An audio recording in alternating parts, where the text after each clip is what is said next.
Hello, hello? Hello, dear future me. I don't know what is going on in your life right now. I don't know what is happening in your life. I don't know how's it going. Are you already married? You have children yet? I don't know.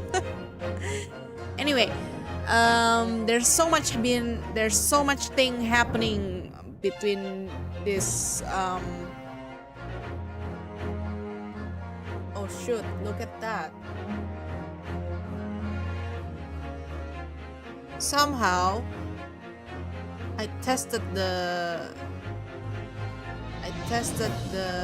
chat and look at that. The chat is there. Oh my god. Sorry, I was trying the chat up. Let me see. If I try this and then I try this, will it? I don't know. I'm just trying. Oh, apparently not. Apparently not. Okay. This one is okay. The other one is not okay.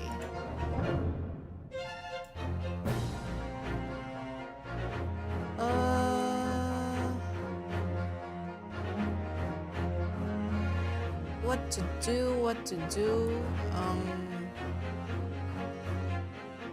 Well, it doesn't matter for now. It doesn't matter. I mean, I was going to play this without anyone watching anyway because I feel like it's going to be me myself watching it in the future.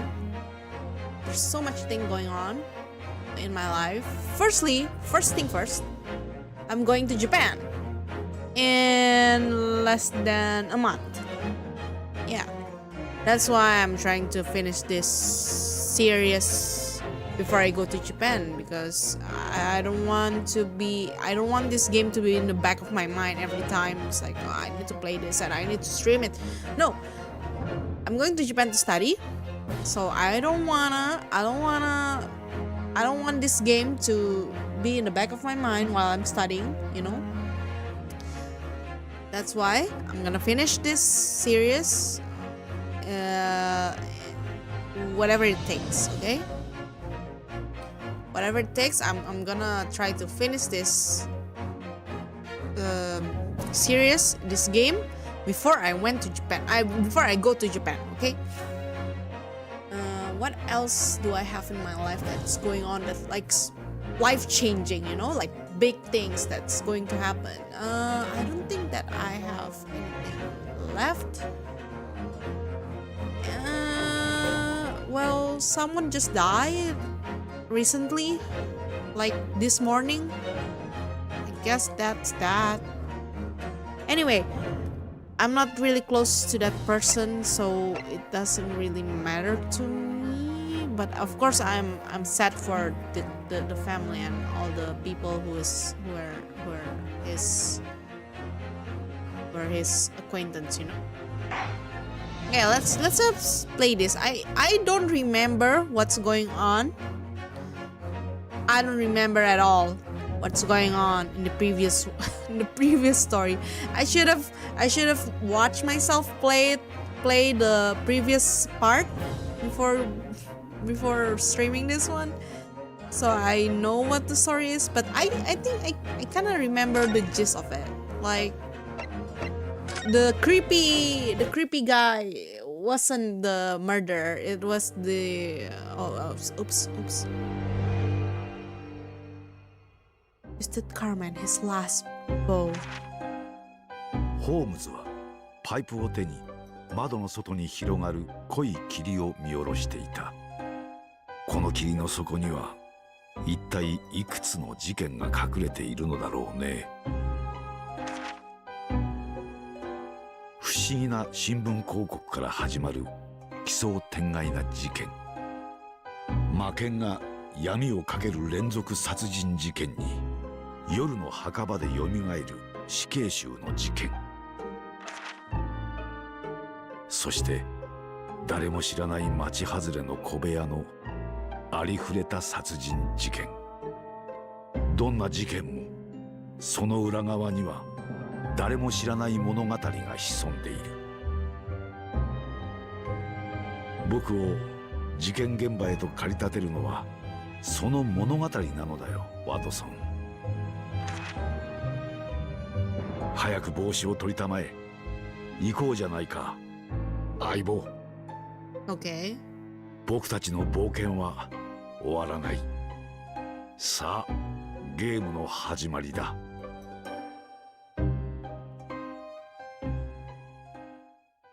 By the way, if you look at the clock, it's already 12 in the morning.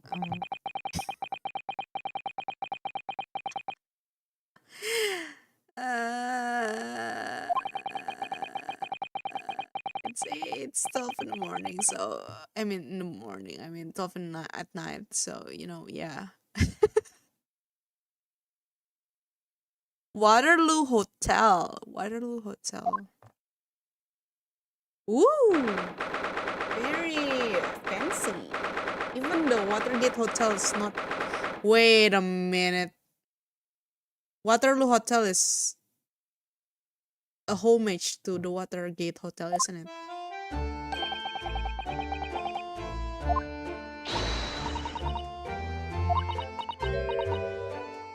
Whoa, what is it?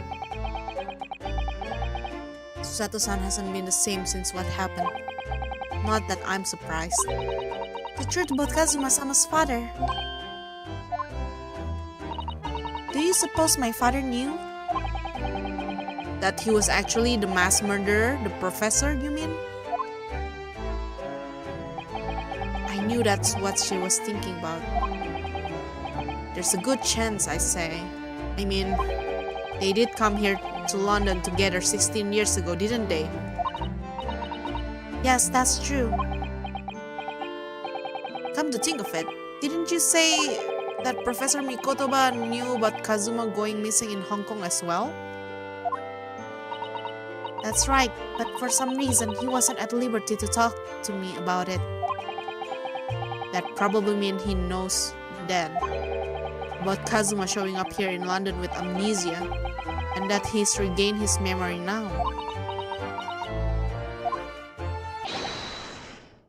Ah, there she is! Oh my god. Oh look! It's also the judge. Wait, is it? Yeah, it's the judge too, right? Oh, father. That is such a weak old father. Hello, Susato. How are you? I'm very well, thank you. We're delighted you arrived safe and sound. I'm afraid they're gonna die. Someone from this. Between these two, someone's gonna die. I bet on it. Hello, Mr. Naruhodo. Very kind of you to take the trouble to meet us here. Oh no, not at all. It's my pleasure. We've heard all about your extraordinary exploits here in London, you know. The news has crossed the seas. It has? I always look forward to reading the monthly reports that arrive with the steamships from Britain. Oh, I see. Well, thank you very much. Who is this man and why do I feel as though I've seen him before? It's the judge, bro. I take it from your expression that you can't quite place me. In that case, how about a little reminder, says Shiro. A firm tap should do it. Yes. A firm tap? What? Here we go then. I hereby pronounce the defendant, Ryunosuke Naruhodo, guilty.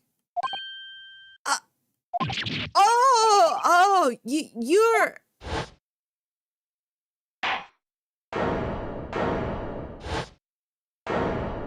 The judge, of course. How could we forget, man? The court will now hear the trial of Ryunosuke Naruhodo.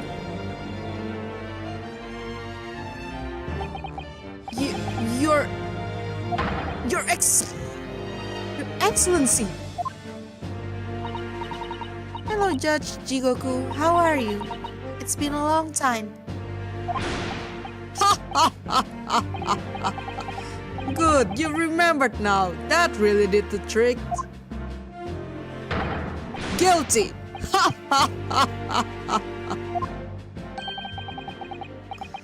Only I was declared not guilty, wasn't I? And there was no laughing at the time. So London again after all this time. Hard to believe it's been 10 years. To be honest, I never thought I'd be back. Wait, you're also here? You were also here. Neither did I. I didn't imagine Japan would ever be invited to an international symposium like this. Though really, I doubt anyone did, to be honest. It's all thanks to you, isn't it, Seishiro? What are you talking about, Eugene? Of course, Judge Jigoku, he must complete the set. He's the other man who 16 years ago came to London with Kazuma's father and Professor Mikoto. He's the third visiting scholar. Really? Well, all those passport checks and luggage searches at the border took rather a lot of time. I must say I'm very envious of your ministerial status. You didn't have to go through any of that, did you? Huh? I knew you were jealous. Sorry, ministerial status? Yes, didn't you know? Seishiro here is also Japan's Minister of Foreign Affairs. What? It was his personal insistence that allowed you to take Kazuma's place here in this study tour. Guilty as charged! Oh, well, thank you very much. He's really every bit as important as he looks. Ah yes, now Naruhodo. I received a telegram from Lord Strongheart yesterday. Oh, you did? It appears that something came to light in a trial you were involved with 8 days ago. But what happened 10 years ago? That tragedy.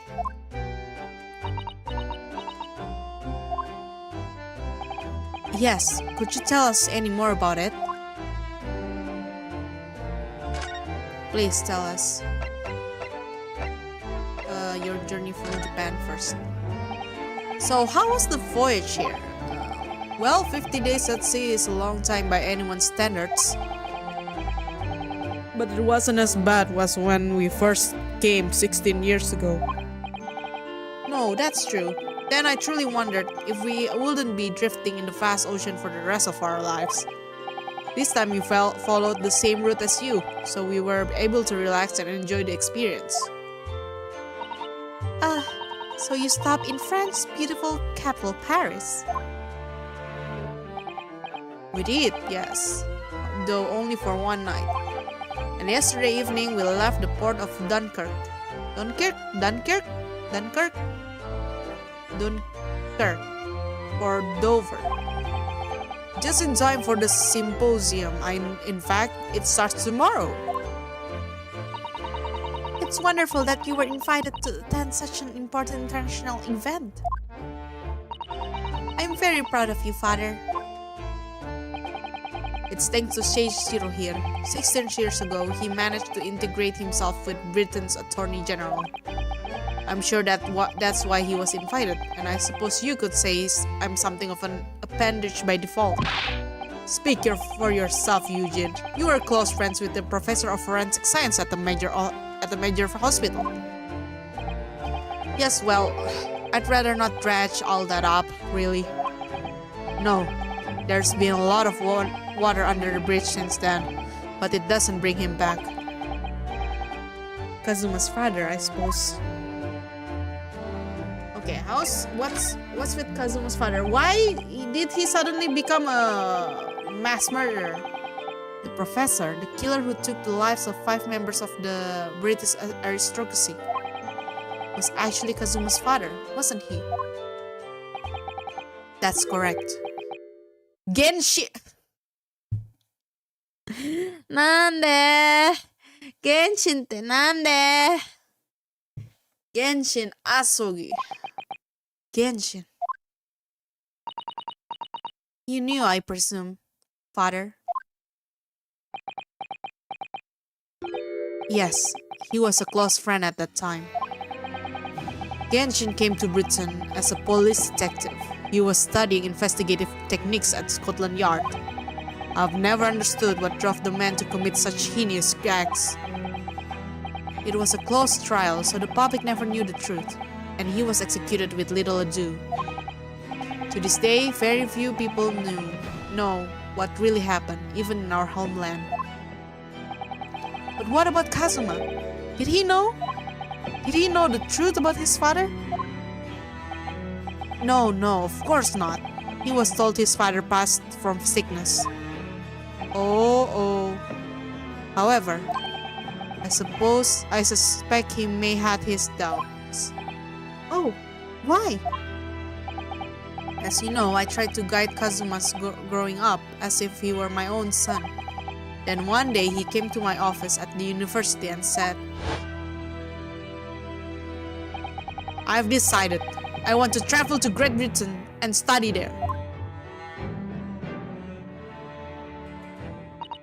Do you think he wanted to come here to investigate his father's death?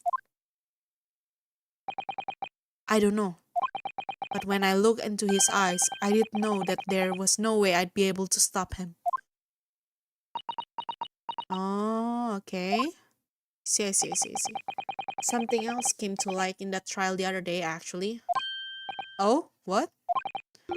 Well, having disappeared in Hong Kong and been missing for almost a year, Kazuma since turned up here in London working as the apprentice of Lord Van Zieks. What?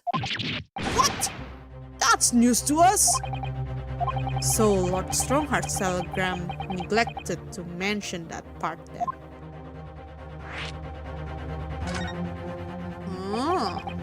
As you know, we both thought Kazuma had died on the steamship during our voyage to Great Britain in January. But he didn't die. He's alive. As you knew, didn't you, father? In actual fact, no.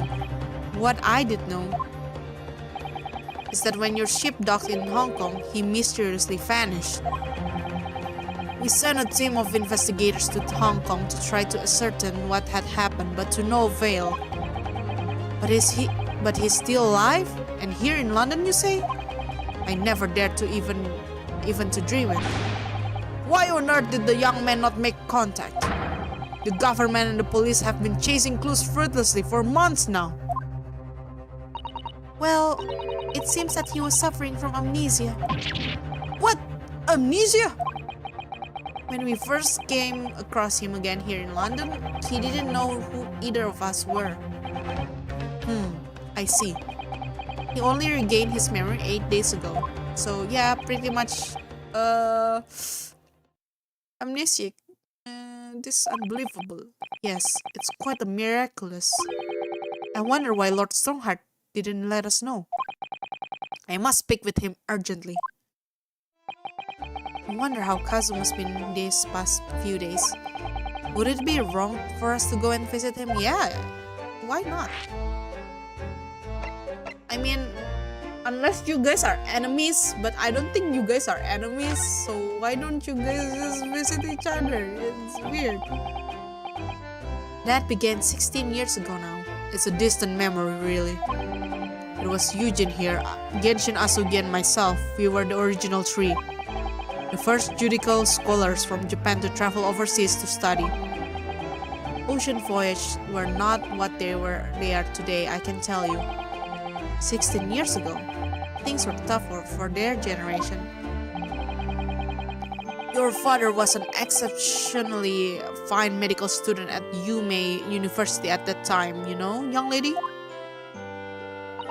Yes, grandmother told me. He went to do research at the Great London Hospital to study autopsy, practically unheard of in Japan. Yes, it was an eerie place, sandwiched between the back of a prison and a burial ground. What? Why? Ugh, not more talk of graves. Very often, there's no one willing to deal with bodies following autopsy work. So you see, autopsy labs have something of an unavoidable relationship with graveyards and prisons. Not my cup of tea at all. Do you remember that Scottish prison governor? Kaiden, his name was. He was a good man.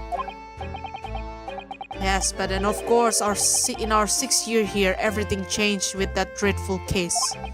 When Genshin was arrested for a series of the most gruesome murders. I simply cannot believe it. I've known the man for years. I was a witness at the secret hearing and I tried to speak in his defense, but you went a little too far and ended up facing charges yourself, didn't you? What? Really?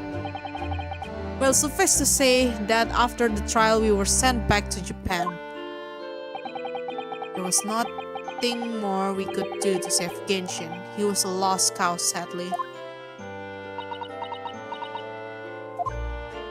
Aww.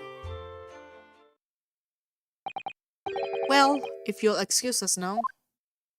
Yes, I'd like to get this trunk up to my room as soon as possible. Oh, I'm sorry. I shouldn't have held you up here for so long. I'll call for the porter then. Just wait here. Susato's gone off at the run.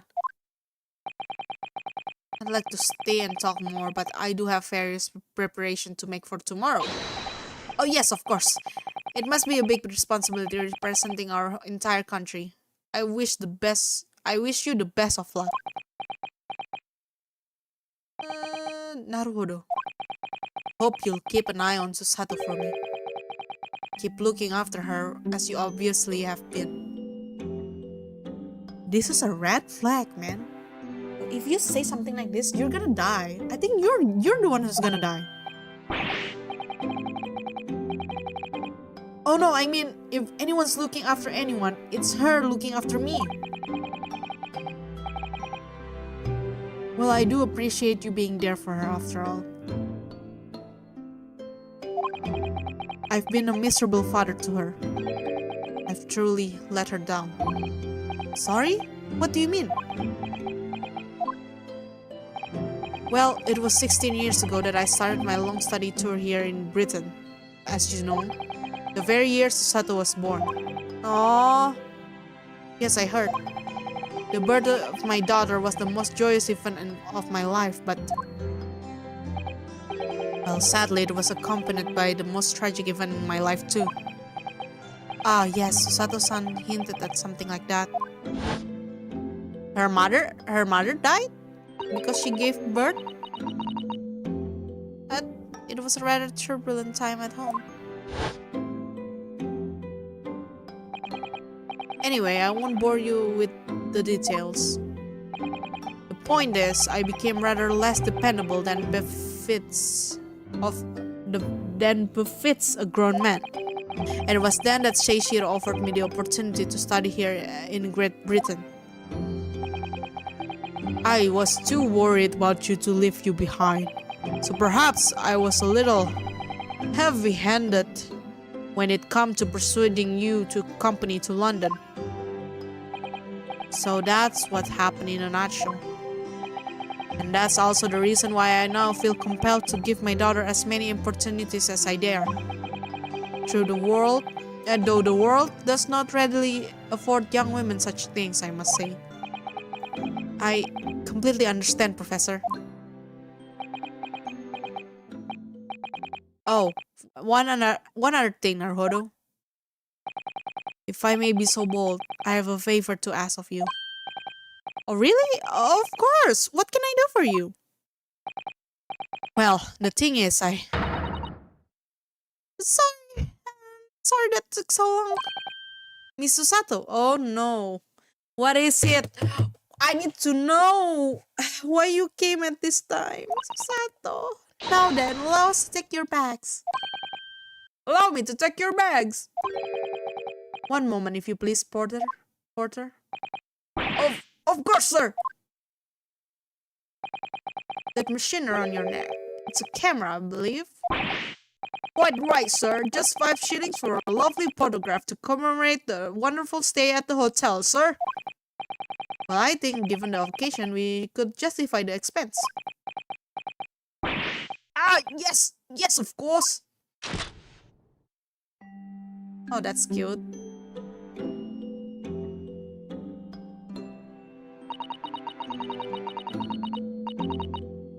Susanto is my aunt's husband name. Oh my god. This is Susato, not Susanto. Hello? I'd like to thank you for coming with me, Mr. Naruhodo. It's really made Father very happy, I think. Oh, well, I'm pleased then. But we were interrupted before, man. Professor Mikotoba was about to ask me something. Shall we return to Baker Street then? I expect Iris will have some delicious tea waiting for us. Yes, let's go. It's so ominous. I'm getting more and more anxious about Kazuma though. Perhaps I'll try to meet with Lord Strongheart later and ask after him. Ugh, it's getting more red flaggy. It's getting more red flag. Professor Mikotoba. He's getting so much red flag. He's gonna say something, but he doesn't. He doesn't say it. That means he's gonna die. And we wouldn't know what he wants to say. That's how it goes with this detective game.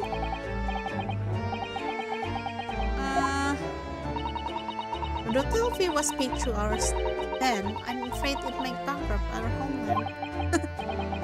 True loan gives the word expensive a whole new meaning. What else can I look around? Oh, painting of Tower of what? Crystal Tower.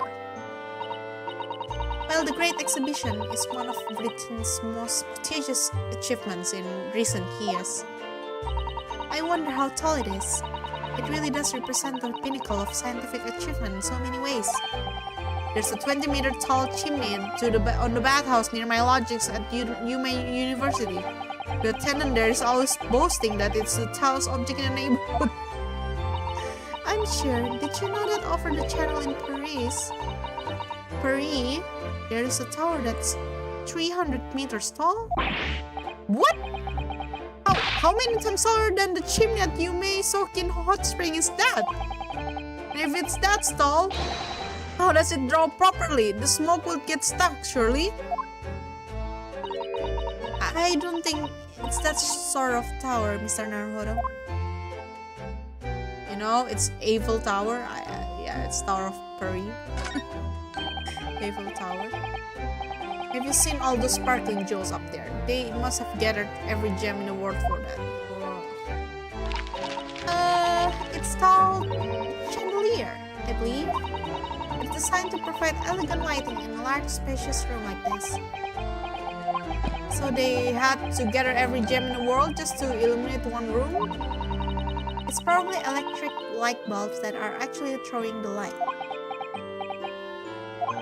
If I tried to hang something like that from the ceiling in the office, it would be scraping on the floor. I think perhaps chandeliers aren't for you, Mr. Naruhodo. What else? What else can we see here?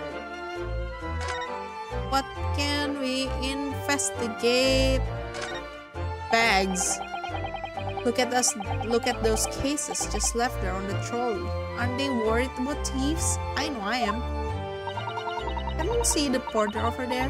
Don't worry, he's obviously keeping an eye on everything.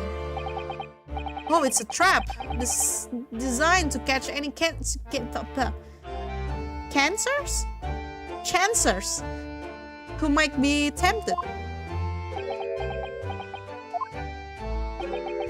Why did the porter give me such a scathing look just now, do you suppose? Well, some might say you look a little suspicious with your jet black clothes. Not everyone clad in black is some sort of ninja with the intent to steal, you know? Okay, that's it. I think that's it. Back. Move. New location has been added.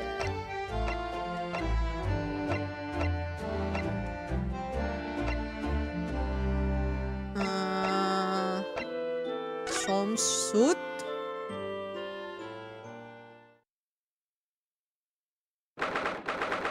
1st of November, swimsuit. What? Wait.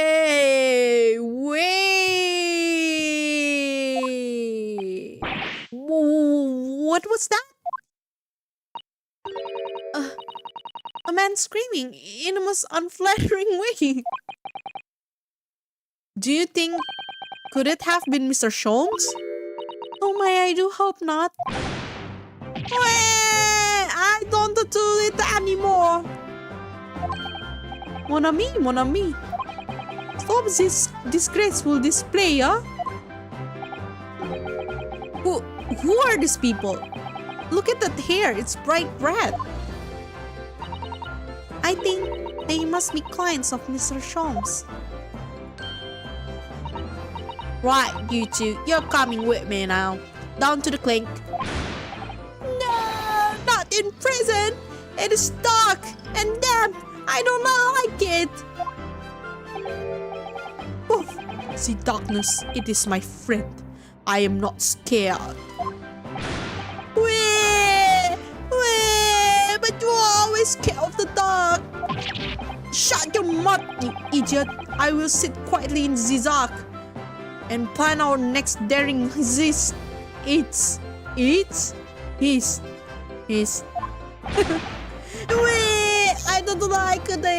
don't like this. Well though, we'll finish this down in the yard. Now get moving. Bye then, Ginny. Have fun. Oh yeah, thanks Iris. And thanks. You're a great detective.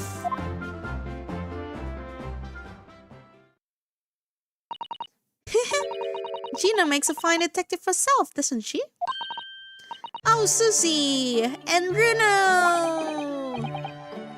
Hello, Iris. We are home. Well, did you find your daddy? Yes, we arrived at the hotel just before he and his friend. Oh, well, that's great news. I hope I'll get to see my daddy again soon. Yes, of course. Dr. John H. Wilson.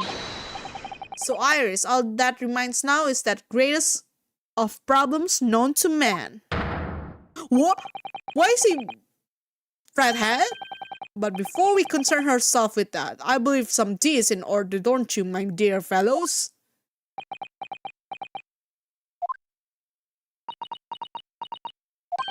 Is something wrong, Mr. Naruhodo? Did I have a crumb or such like on my face? Not so much on your face as on your head, I say. Come on then, everyone. I've prepared a lovely special plan. Time for tea. Whatever is going on here today. In that case, let us sit and drink now. For I am in fact expecting a guest later today. Okay. Wait. Ooh, what's this? There's a mask. I didn't remember there's a mask. Oh. The mask Kazuma wore when he was assigned to Lord Van Ziek's assassin apprentice. When he cast it aside after the trial the other day, I just sort of picked it up. We ought to give it back to him, I suppose. But he has his memory back now, doesn't he? And I cannot help feeling that he might turn around and tell me coldly to wear it myself. But isn't he your best friend? Ooh, best friend. What a friend they are.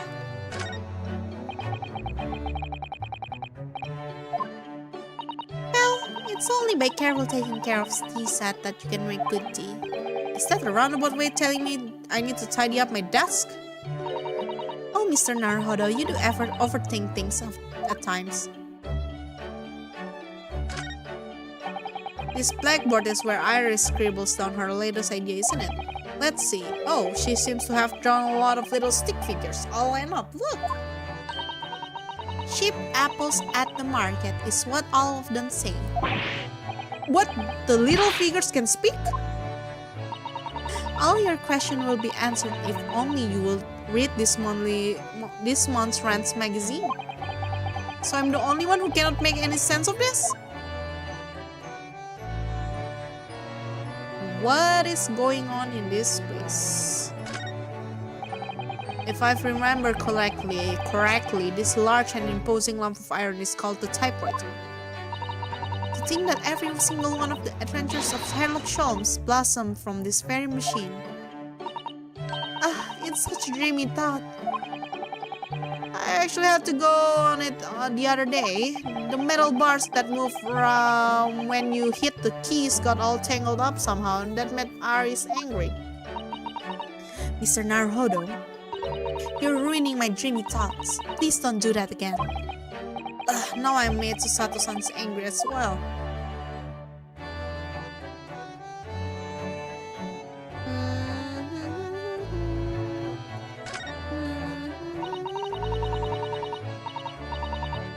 That's Iris's wonderful collection of medicines, potions, and chemicals. Just look at the little bottles she squeezed into the shelves. Yes, and there are charming little ribbons tied around the bottles too. But the labels aren't quite as charming, are they? This one here reads deadly poison. Oh, I've been so excited about the idea of helping Iris with her experiments, you know? Just try to avoid any bottles labeled deadly poison or highly explosive. Why would she need that, actually? I'm hungry now. I mean, I ate dinner, but I'm still hungry. Okay, let's scan first. Your two visitors. Mr. Sholmes, who were the two gentlemen that were here before? Oh, just a pair of petty criminals, nothing of significance. Of course, they have to make a living somehow. And when the mood takes me, I'm willing to turn a blind eye to all manner of infractions. When the mood takes you? All manner of infractions? But when such fellows sets their sights on Mr. Sherlock Holmes, well, that's when their luck runs out. Oh my, you were the target of a crime, Mr. Holmes? Yeah, I'm hungry, man. Really, really hungry. I ate dinner, but still hungry. But I quickly devised a plan to entrap them and deliver them to your young detective, Ally. I'm currently eating beer. Oh, don't make me hungry anymore. Oh my god, please. I'm hungry. You should have asked Grexy to come too. We could have had an arresting tea party. I did send a word, but no words was forthcoming. The man is consummately in the wrong place at the wrong time. There's a word for it, I'm sure. Aha! I have it. A bungler. That's the word. It's a good job he's not here to hear you say that. What is a bungler? So those redheads have been up to no good? I wonder what the man did. The greatest problem is what to have to eat now. I have pop me sedap instant noodle outside of the room. I can make that, but instant noodle again? I've been eating too much instant noodle. What was that about the greatest problem known to man that you mentioned before? Is it another fiendishly intricate case, Mr. Sholmes?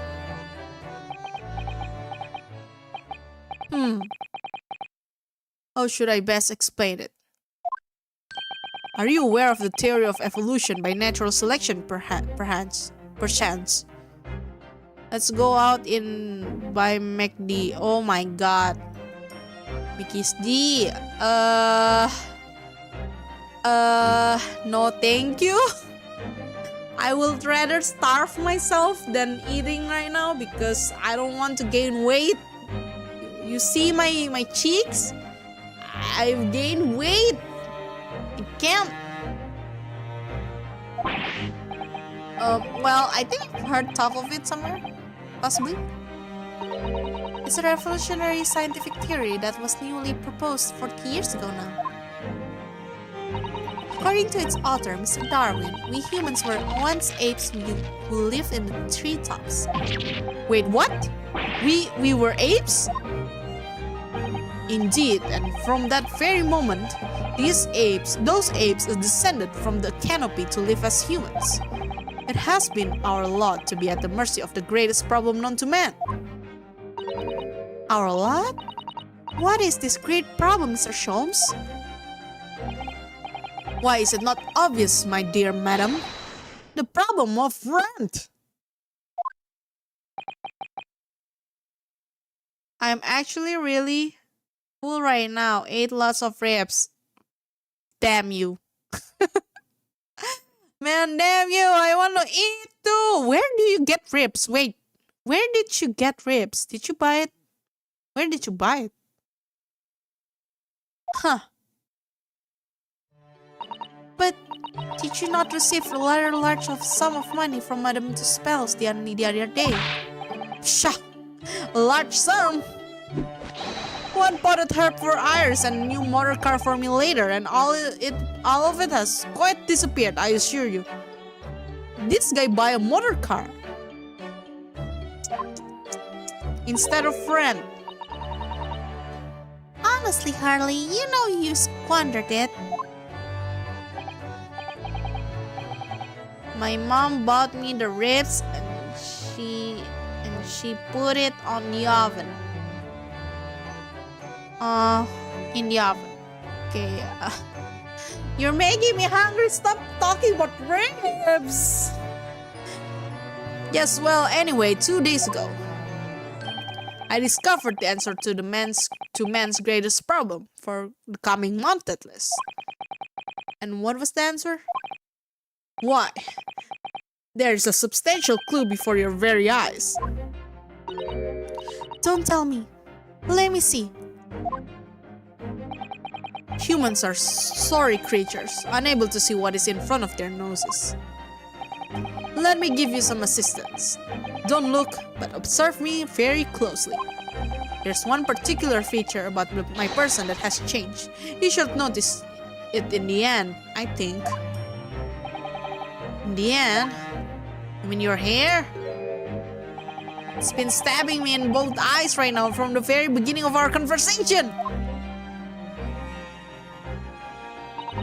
I think we might need another clue before we uncover the full answer, Mr. Naruhodo. Thanks for the hint. I'll be tearing my hair out if this charade goes on much longer. It's rent. The lie you told. Mr. Sholmes, isn't it about the time you told us the truth? Just over a week ago, you said to us,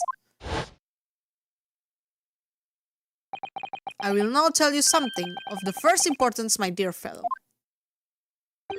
Great detectives are wont to lie. It will serve you well to remember that. Okay, he did say that, I think. I forgot. It's been 5 months. That case aboard the SS Buria in January. Kazuma wasn't killed, and you knew he wasn't dead at the time.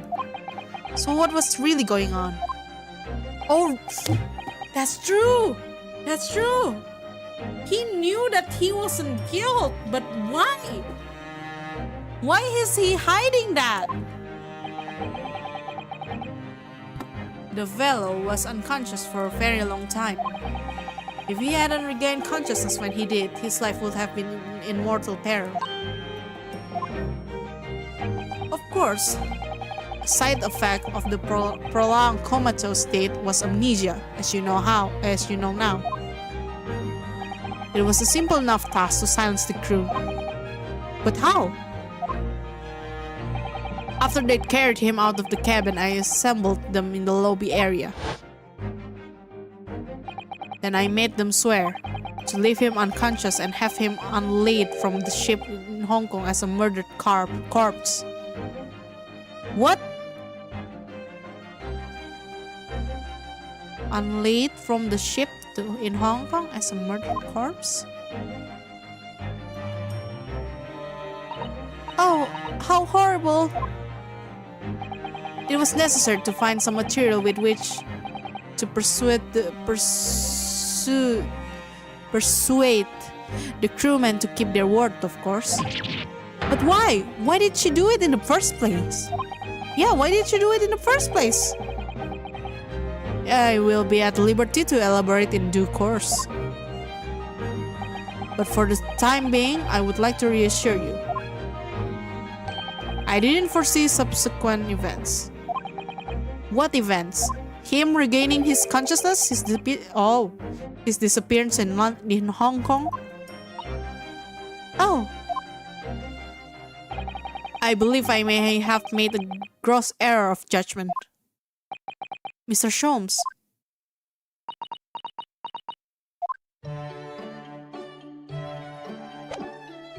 Really? Time for tea? Let's tea? What else? What else? Tea. Let's tea. Oh no, it's not tea. It is, so you think that you treat it with more care, really. But only the other day I saw Mr. Sholmes kick it. Oh no! I suppose something must have been frustrating him. What a shame to mistreat the furniture, though. Was it damaged? The chest was fine, but Mr. Sholmes was doubled up on the floor for almost 10 minutes. Oh dear, that is a painful tale.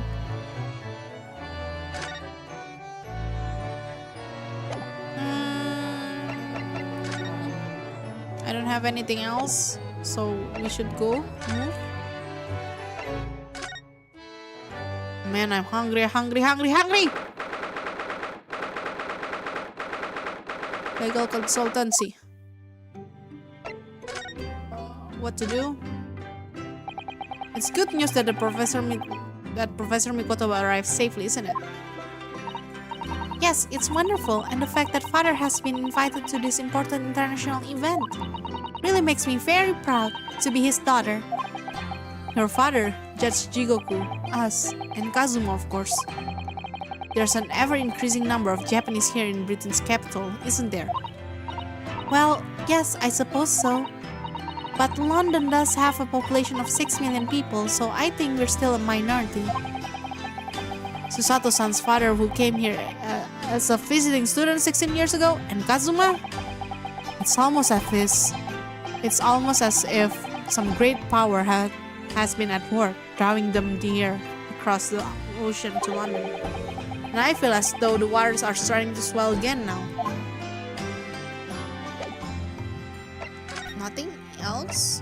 Okay, we'll go to Lord Chief Judge. They are talking about something.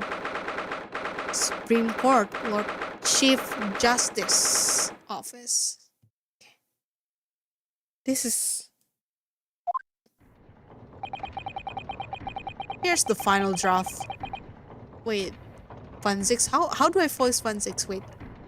Okay. Here's the final draft of the opening address for tomorrow's proceedings. I've supplemented your original with the figures you asked for from the yard. I see. Excellent work. Thank you. You're welcome, my lord. What's Lord Francis doing here? My, there seems to be an awful lot of tension here. Wouldn't you say? This place is stifling enough as it is. We really don't need any more tension. More tension, man. My apologies. I didn't notice you come in. Your small stature and dark dress make you all but invisible to me. No. It's entirely my fault for wearing black, I'm sure. From now on, you must dress in white from head to toe wherever you come here. Now then, Mr. Naruhodo. Yes, my lord. I'm right here. The tension. Kill me now. Something wrong. Perhaps it's a little too hot in here for you. Oh no, not at all. I mean, I never experienced a room with at such a perfect temperature. Yeah, perfect temperature. You're sure the bits of sweat carving their way down to your face seem to suggest otherwise? Because of the daggers you're staring at me with, mainly. As you're no doubt aware, my International Forensic Science Symposium begins tomorrow. In fact, your father arrived in London earlier today, I hear, madam. Oh, yes, that's right, my lord. He's extremely honored to have been invited. I leave the remaining preparations for the meeting room in your capable hands then, Lord Van Zix. I will attend at once. Oh, he's looking at me with that hot eyes. Oh, okay. He gave you a very cold stare as he left, didn't he? Cold stare. Cold? I know, but I haven't done anything, have I? These past few days, my feet have been barely touched the ground, I must say. My dedicated right hand of many years has recently put out of action in spectacular fashion. Oh, I'm sorry to hear that. Is your left hand still of service? Mr. Haruhodo, he's talking about Dr. Sight. Oh, yeah, of course. I'm terribly sorry about that. I was just, Fear not, you've done nothing wrong. Dr. Sight's own wrongdoing precipitated the situation. You needn't concern yourself with it any further. That would be a lot easier to do if it weren't for the piercing stare you're giving me. Lord Van Zig is doing an admirable job of holding the fort. Though disturbingly, his apprentice has been missing since yesterday. Oh? Missing? What's become of Kazuma-sama's now? The Forensic Science Symposium. Not long ago, visitor numbers to the Great Exhibition exceeded 30 million. 30 million? Are there even that many people in the world? As a comparison, Mr. Naruhodo, the population of the imperial capital Tokyo is 2 million. I will be opening the International Forensic Science Symposium in the next exhibition's main auditorium. This event has been 2 years in the making. 2 years of preparations and negotiations with other countries. It sounds like a tremendous achievement. Congratulations! 20th century will see the wholesale adoption of forensic investigation techniques, and cooperation between policing organizations around the globe will be essential, which is why this landmark first symposium had to be hosted here at the heart of our great British Empire.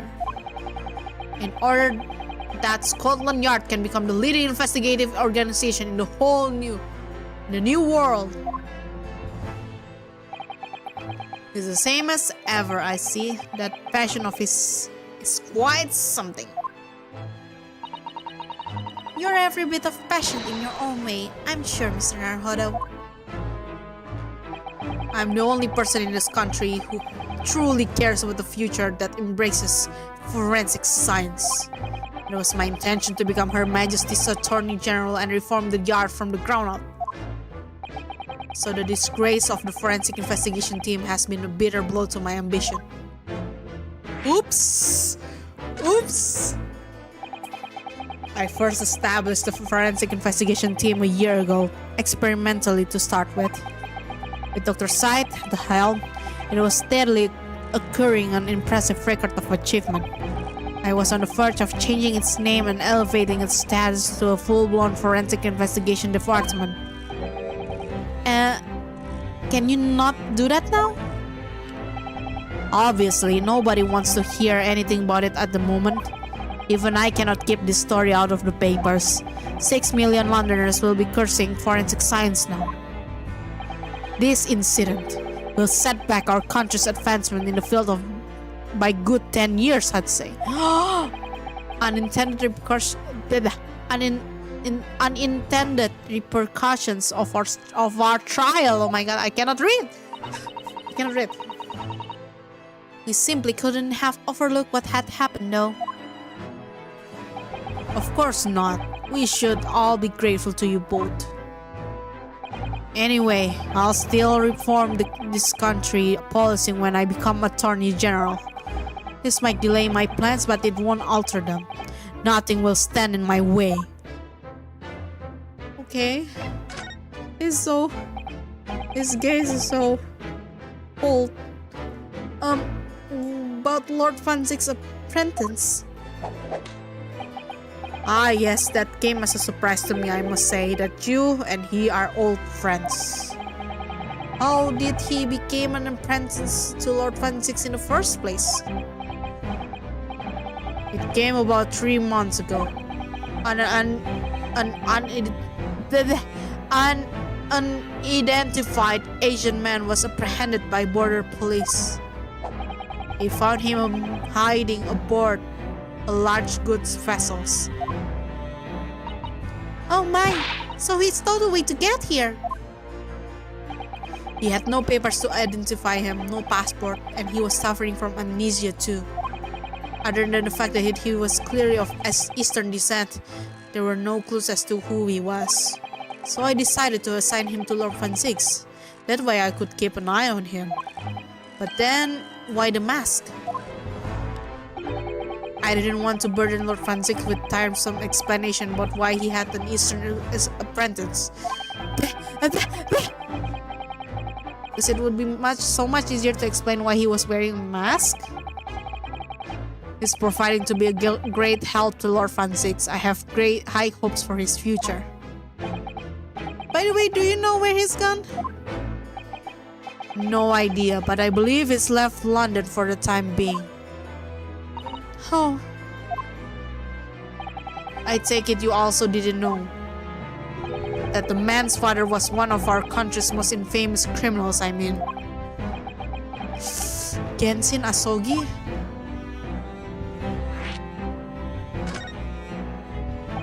What we learned from the trial 8 days ago was a huge shock. Finding out my friend's father was... Ah yes, Genshin Asogi. The professor case 10 years ago caused a great stir here in Britain. They were such awful murders and unprecedented, using a ferocious dog as a murder weapon. And no one would have believed the culprit was a foreign student invited to study here by the government. So the true identity of the killer couldn't be made public then, and cannot be made public now. Nobody in your country knows it was him, and neither do the citizens of London. The main motivation was to avoid aggravating relations between our two nations at the time, I understand. Correct. However, it has to be noted that there were some supporters of the professor's apparent cause. What? Supporters of a mass murder? The majority of man's victims were a blight on the aristocracy of the day. Somewhat ironically, their deaths actually benefited society as a whole. Or so a fair few thinkers in London believe it anyway. Right, I see. But it was still murder, wasn't it? It seems very similar, doesn't it? To the idea of the Reaper of the Bailey.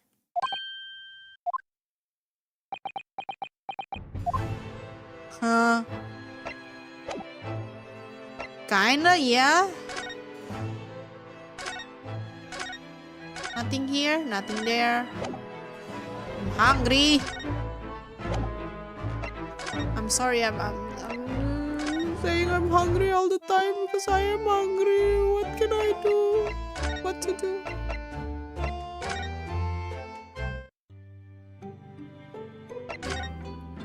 What to do? There's nothing more.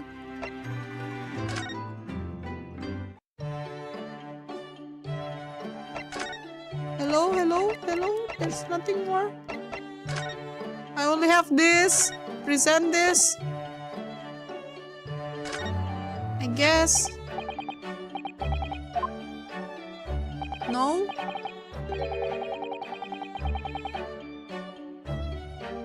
The emergency popped me. Oh my god, no.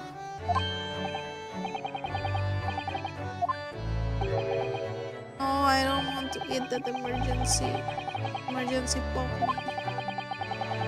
But maybe I will. I don't know.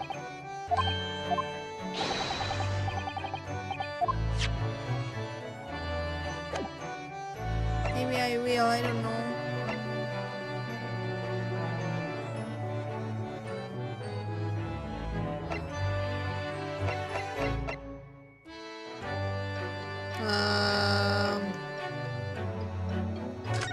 I mean to examine something. Do I?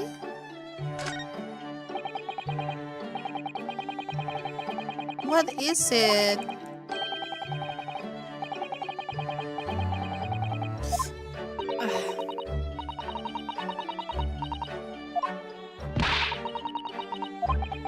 What is it? Why can't I move on? Please move on. Hello, move the oh, okay. I stupid. I didn't see there's a newspaper here. This looks like last week's edition. What's the article circled in red ink here? It's an advertisement column. It says, "To the Red-Headed League." The Red-Headed League? What's that? I don't know. I never heard of this before, but... Oh, it's the clue. Something funny on my face. Clearly, this has something to do with that lively hair. I see. So it was that. It was the newspaper.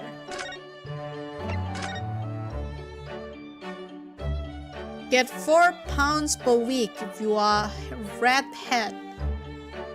On account of the bequest of the late Zekiah Hopkins of Lebanon, PA, USA, there is now another vacancy open which entitles a member of a league to a salary of £4 a week for purely nominal service.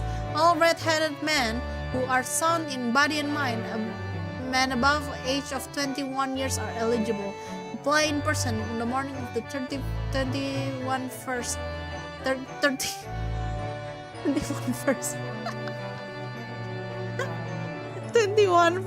I mean 31st at the large park on the Lime Street.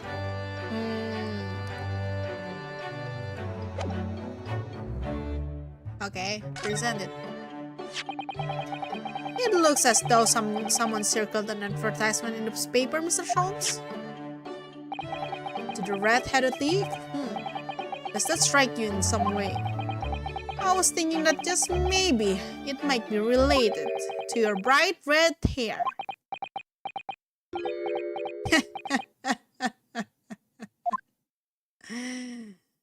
So, at last you've learned to apply my methods, Mr. Naruhodo.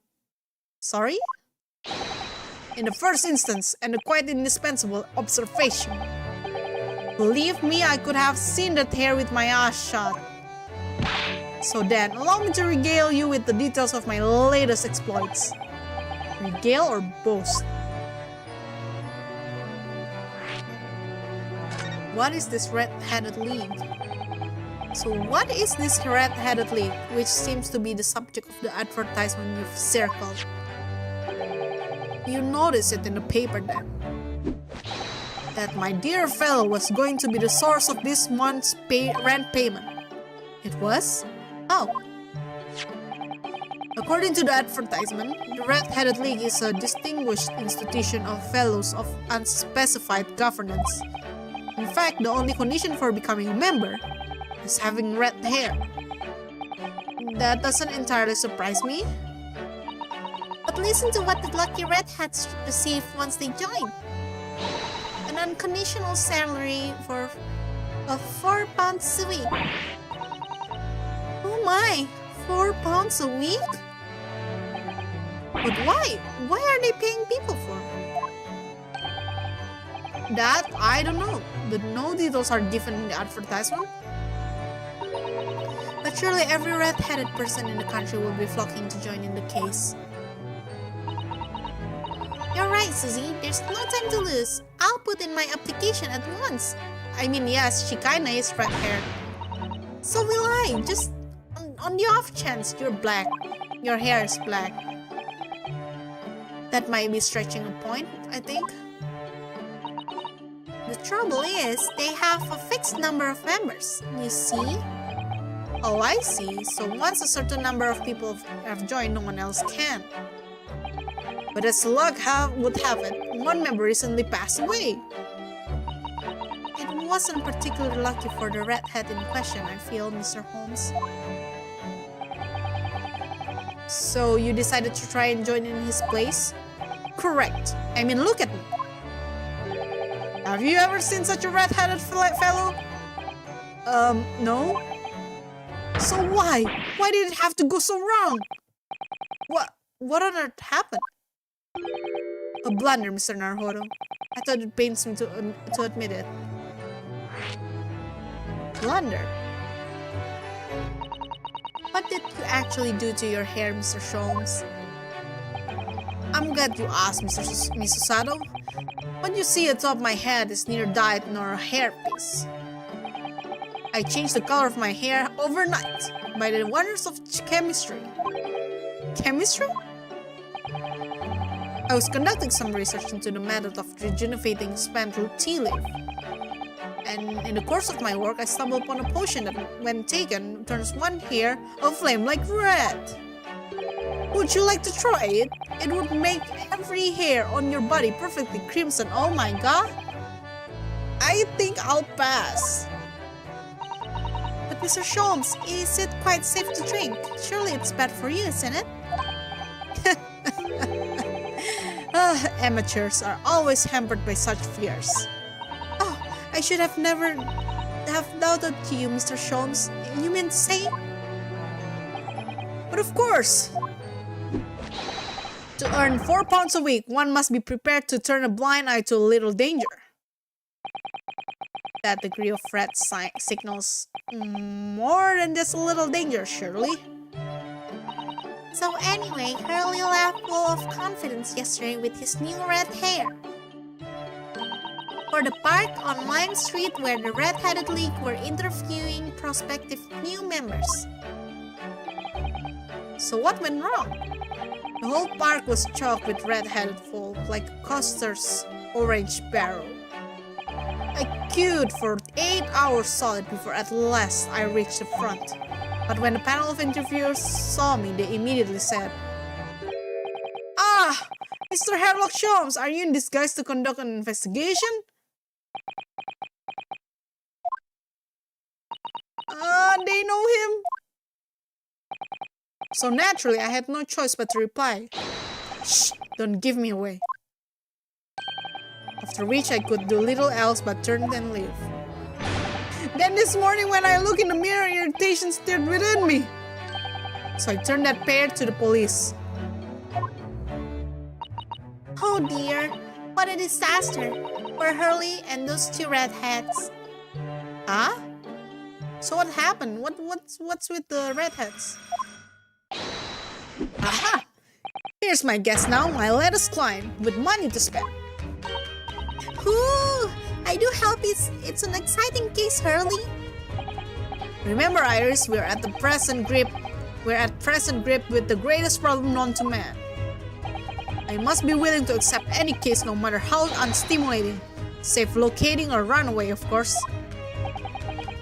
Don't spare anyone's feelings, will you? Oh Oh dear, I'm afraid that Hurley can lack a little tact, especially just before the rent is due. Oh. Mr. Sholmes! Mr. Harold Sholmes! Please! Oh, please! Please find my husband! He's run away!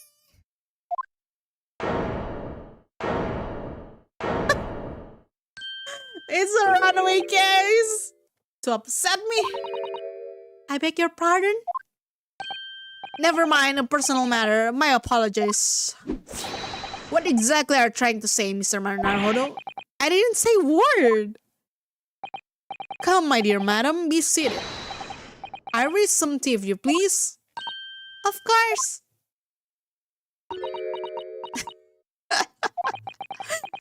What's the matter, Miss Sato? Oh, it's just that gentlewoman.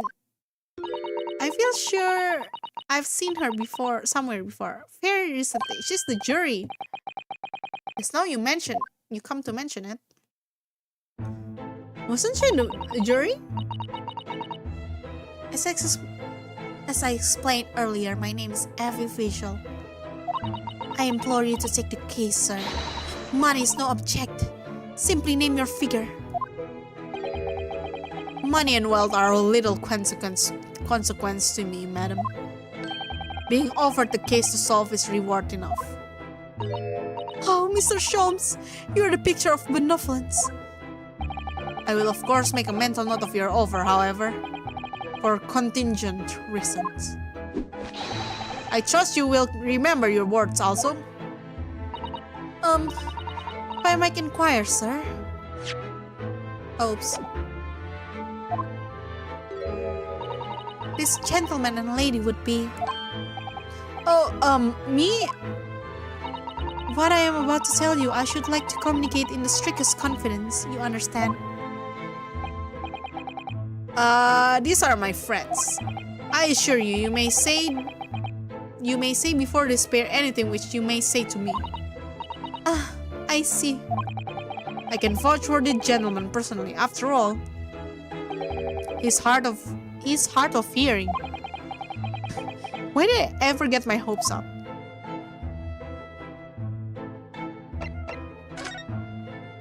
Mrs. Vigil? Forgive me for asking, Mrs. Vigil, but have we met somewhere before? Quite recently, perhaps? Oh my! Pshaw, my dear fellow, what is your intention? Clearly you have no ability to differentiate the facial features of the English. If you wish to invite a lady to tea, you must do so in a more gentlemanly fashion. Is it possible that you're the nice young lawyer at the trial I attended last week? Ah, I knew I recognized her. To have a man's fate in the palm of one's hand. Oh gosh, oh golly, it sends shivers down my spine. I didn't quite recognize her because she's acting so differently now. It must be very difficult for you as a lawyer, being hard of hearing, I mean. No! Pardon? Oh dear, I'm so sorry. Don't worry if you cannot hear. I was frippery, really, nothing more. Now look what you've started, Mr. Sholmes. Thank you very much. I believe it would be prudent for you to sit quietly in the corner. Yes. Mr. Vigil. Tell us about your husband, madam. Mr. Vigil, my daily, is 40 years of age. I have photograph here. Is an entirely unremarkable gentleman by appearance, at least. How long have you been married? It will be 15 years this year. We have a cordial relationship, and my husband's income is more than adequate, so we live quite comfortably. As it would appear, I need only look at you to know these things. Oh gosh! Your dress is the latest style and your head clearly regularly groomed and your eyes are animated. In short, you have no inkling as to why your husband might have disappeared, correct? That's right. He's a kind man with a strong sense of loyalty and he rather dotes on me. Which would point to the possibility that he has become embroiled in some incident or another. Oh, that is exactly what I feared, what must have happened. Mr. Sholmes, I'm quite besides myself. My husband's employment is somewhat unusual, you see. What if he's incurred some Miss Crane's ill will? What is exactly your husband's line of work? What? He's a warder at the prison? A guard? That is somewhat unusual?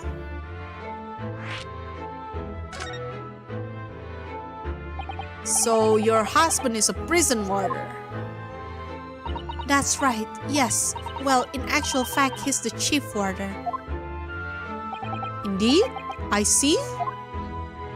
Well, chief prison warder certainly qualifies as something of a specialist occupation. Yes, it does indeed. My poor husband must prepare those dreadful punishments and see that they carried out. Dreadful punishments? Does she means capital punishments? And at such times he must occasionally spend a night or two in a prison dormitory. But for that extra responsibility he is remunerated more handsomely than the other warders. Of course, we make no mention of my husband's work at the neighbors. Yes, I believe your prudence is justified. Tell me, at what prison is your husband engaged? Barclay Prison, Mr. Sholmes. Really, Barclay? Oh, fine establishment. I'm not mistaken, there's a large cemetery just behind it. Yes, that's correct. Lowgate Cemetery. Wait. No! Lowgate Cemetery? The very place we were discussing in court. That's unbelievable. Unbelievable, my dear fellow. And yet undeniable. Sorry, Mr. Sholmes. I'm afraid you've lost me. Ah, pay no heed, madam. Pay no heed. A private matter. This cannot really be a coincidence, can it?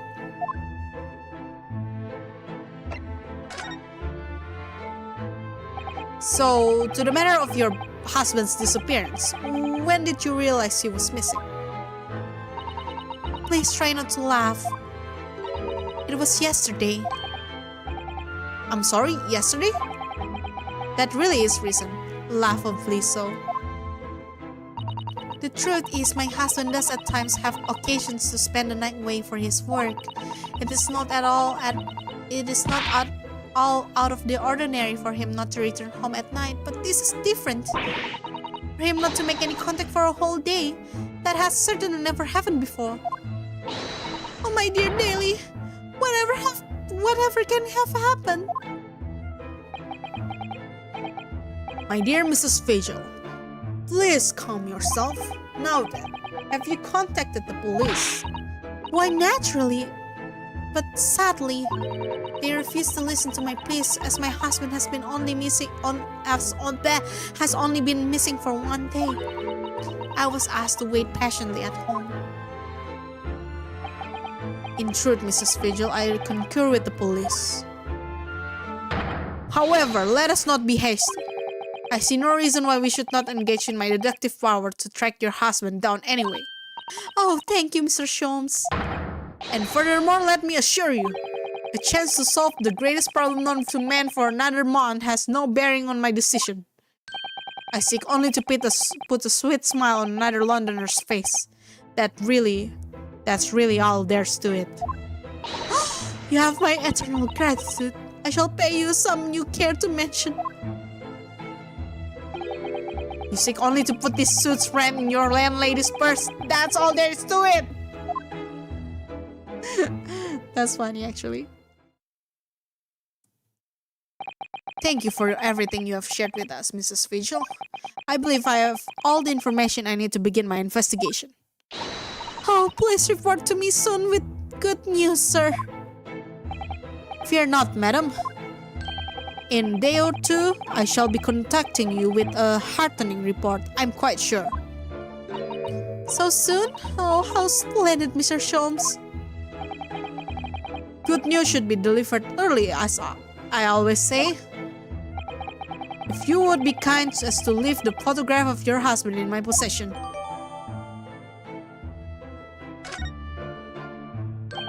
Thank you.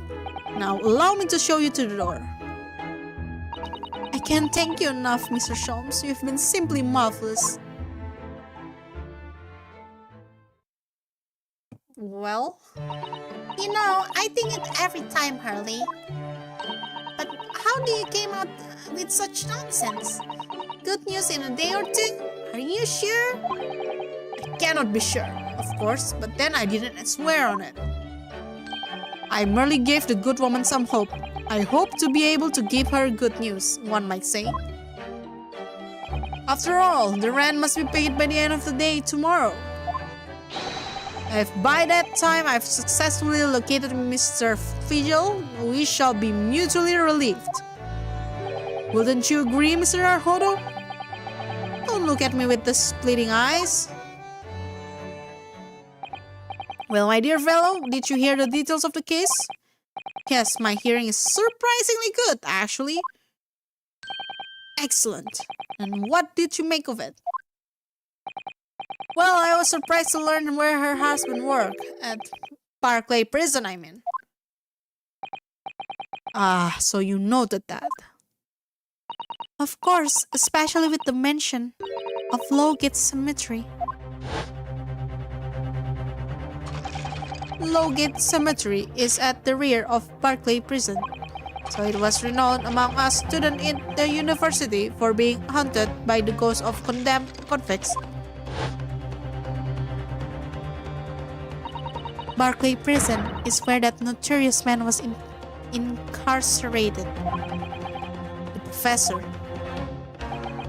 And now a warder from the prison has mysteriously disappeared, it would seem.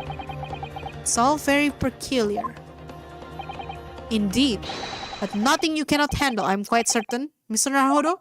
Sorry? Run along to the prison and see what you can glean, would you? It's the prison governor you want. No doubt the man is equally worried.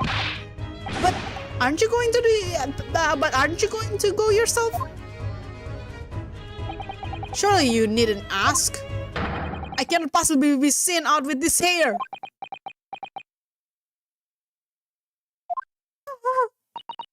Oh yes, he still has his hair. But didn't you go to Lime Street with that hair? That was quite different matter. So I leave it in your capable hands. Now, if you'll excuse me, I'm rather busy. Adios. Of course you are. Of course he's busy. Yeah, prison governor's office. Barclay Prison is on the outskirts of London, backing onto a lonely burial ground. Its four high outer walls loom quietly before us in fog. Having requested a meeting, we were shown to the governor's office in the watchtower. Oh my god. This is his office? Really? Oh no, it's the governor's office. This place is full of hardened criminals. I can't remember the last time a civilian was done here. And you didn't want to talk to an inmate, but to me? Who's this guy? You know, Ken, who I am. I'm the governor, Barry Caden. Oh, yes, it's a pleasure. I'm Rinosuke Naruhodo, defense lawyer. And an Easterner, I see. Does that mean? Yes, I'm a visiting student of law from the Empire of Japan. Japan? Did you say Japan? Yes? Well, there's no any of your kind in here, lady. Maybe you should try the prison next door, eh? I didn't notice another prison next door, sir. Anyway, we came to ask you some questions about... I didn't like to be so direct, but I have no intention of speaking with the likes of you, suspicious-looking Easterners. Now get off my hair! So as soon as he finds out that we're from Japan, he reacts like this. That surely means... I think it's because of the professor case. You think so too? 10 years ago, Genshin Asogi, also known as the Professor, was incarcerated at this prison. And then after his execution, he apparently re-emerged from his grave in the cemetery behind the prison. I might have known! You're sniffing around about the case, aren't you? You're agents, eh? Part of the Professor Great Web, no doubt. No, not at all. We're just... Get gone, Mia, before I punch your lights out. We're going. Clearly the ghost of that killer still haunts this place. We're not going to get anywhere here, unless we can somehow prove to this man that there's nothing suspicious about us. Governor Caden. What are you thinking, Mrs. Sato? I feel sure that that name came up in the conversation recently somewhere. I was wondering if whoever mentioned him might have some ideas to help us. Come to think of it, I have the same feeling. Wasn't it Lord Chief Justice? No? Is it not you?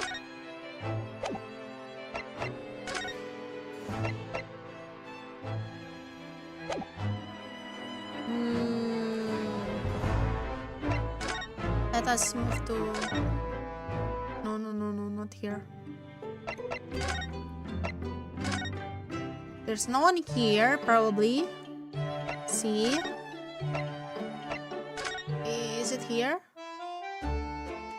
Ah, yes. It's her father. It's her father, Mr. Mikoto ba? Professor Mikoto ba? Ah, hello you two. I was just taking a moment to catch up on the world now that I'm unpacked. Where's Judge Jikoku? Yes, he's not the relaxing sort. He's taken himself off to pay his respect to all the legal bigwigs. Having only just arrived in the country today? Goodness, he's full of energy. Professor, you mentioned something before about how you'd known the prisoner governor at Barclay Prison. Oh, Governor Caden, you mean? So it is the same man. Father, we must speak with the governor. But he refused to talk with us. He said we are suspicious Easterners. Well, I'm sure if I accompanied you, it will be a very different story. Oh, would you? That would be wonderful if you have time now. Sadly, as you can see, I'm very busy at the moment. Busy drinking coffee and on a comfortable city. No, I have rather a lot of prepared for tomorrow, you know? Oh, so sorry. I didn't say that out loud, did I? Yumi Kotobas are alarmingly good at reading people's thoughts. Or could it be that you Naruhodos are alarmingly bad at hiding your thoughts? Let's not fall out now. I have an idea. What is writing on that piece of paper? Here's a letter of introduction for you. Hopefully when he sees my name, he'll change his tune. Ah, thank you. Good luck then. Okay, now we go back to the prison's governor's office. Time to present this. Wait, why is it Blackbird line? What is this? Steam? It looks like some sort of steam ship ticket. SS course. Rose, first class cabin 001. Yokohama departure, 11 September, London arrival, 1st of November. That's the boat that Professor Mikotoba and Josh Jugo come from Japan, isn't it? Yeah, I think it's called Dunkirk on the north coast of France for a night before finally arriving in Dover. I think it's been almost a year since we arrived in Dover on the SS Buria. Seems a shame not to keep your ticket as a memento of your trip, but don't you think? Yes, I agree. I have mine safely in my diary. And I kept mine in my wallet, so I have it with me at all times. Oh well, how strange. Where could it have gone? Are you like this on purpose, Mr. Naruto? Did I imagine it, or was that comment accompanied by a little sigh?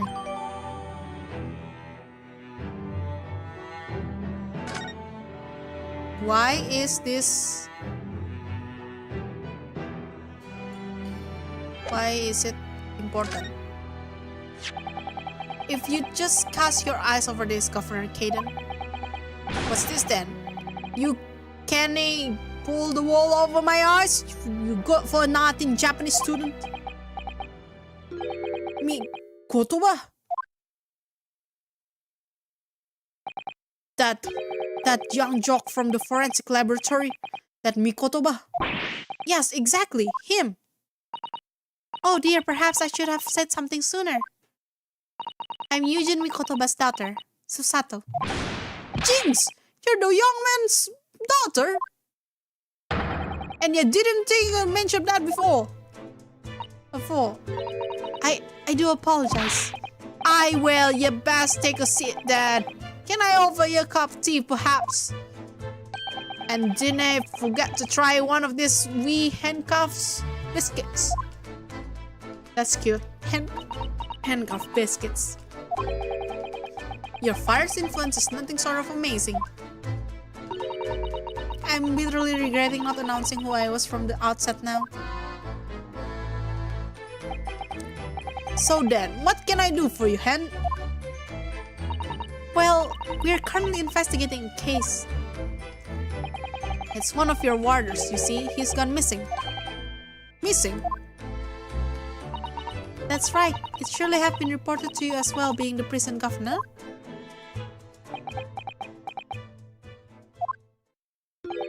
I have heard nothing of the sort. There's no missing person in my prison. Oh, but how can that be? Is Mr. Darley Fischl your chief warder? Hey, Fischl! That's right. His wife came to us and asked us to investigate his disappearance.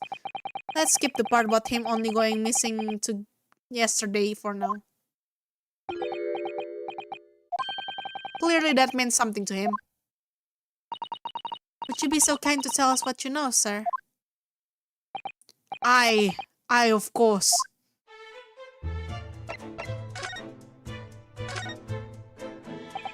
We understand that Mr. Fischl is the chief warder here at the prison. That he was. Strong sense of responsibility and dedicated to the job. No doubt about it. He was a fine warder. Sorry, did you say was? He doesn't work here anymore. Here no more. He left the job. Oh my. When was this exactly? That's a question. When was it about? It cannot have been much less than 10 years ago now. What? What? 10 years ago? He stopped working here 10 years ago? As I minded you, Keen, I have not heard the fella's name in all that time. That's worry he's gone missing though. But Mrs. Fischl made no mention of it. I think perhaps, Mr. Naruhodo, that his wife simply doesn't know. I think she's unaware that he no longer works here. Governor Caden, can you tell us what happened? Why did Mr. Fischl give up his job here? That's important, is it? Yes, I believe it may be. What are you thinking, Mr. Naruhodo? I cannot help wondering, given that it was 10 years ago. which was exactly when the professor was being held at this prison. Oh shoot. Oh shoot. So Mr. Vigil actually resigned from the position of chief warder 10 years ago, you're telling us? What happened to make him leave the job? In actual fact, he didn't leave the job willingly. He had no choice in the matter.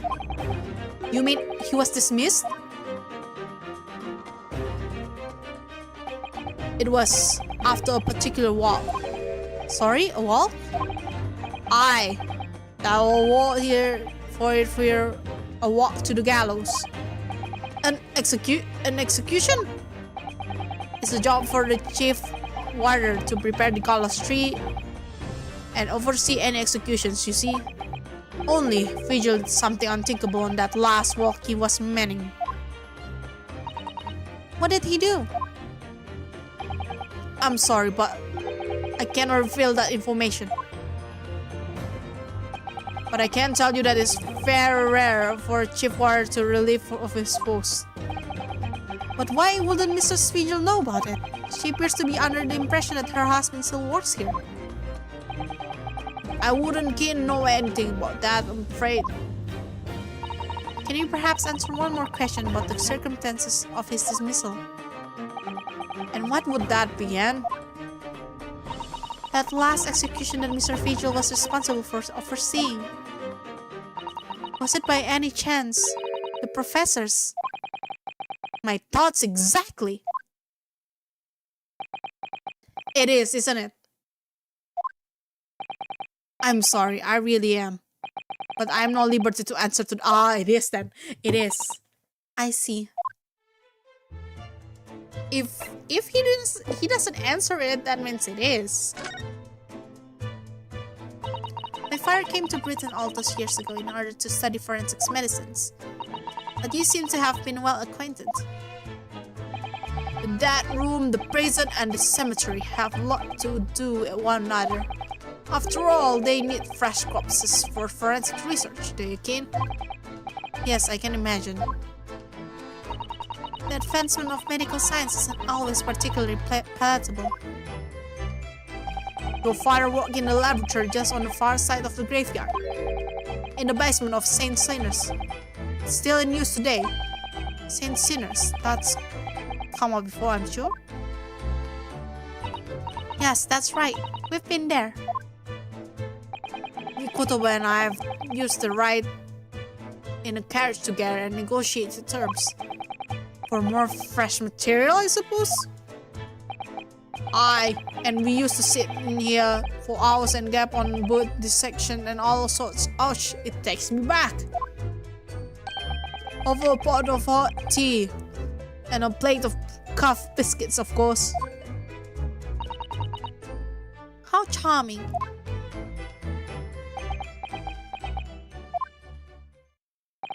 He was a good fella, your father. Reliable and dead set on his work. But I'm afraid I'll never understand you Japanese. Because of Genshin Asugi, I suppose.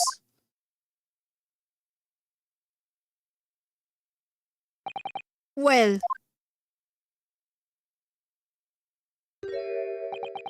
I cannot tell you anything else. Thank you so much for your time, Governor. Oh, one moment before you weigh in. I'm sure I have it here somewhere. Ah, found it. Here, take this as a wee souvenir of your visit to the prison. What is it? That's Vigil's dismissal's notice. It's 10 years old now, of course. Oh my, are you sure? Aye, it's not terrible at all. It's not the original mine. Okay. Thank you very much, Governor Caden. Well, in return... Do me a favor and never come back here. That case is closed. Okay. Well, I think we ought to return to Baker Street for the time being. Yes, I agree. We need to report back to Mr. Sholmes with what we found about Mr. Figel. What will he tell Mrs. Figel, I wonder? Can I look at this? Ah, look, we have an opportunity here now while the governor's away. Mr. Naruhodo, you could be in prison if you were caught. That's a good point, or perhaps not then. Okay.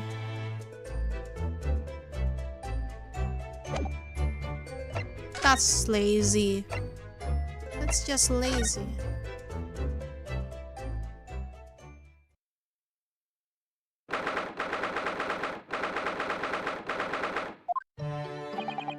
We're back!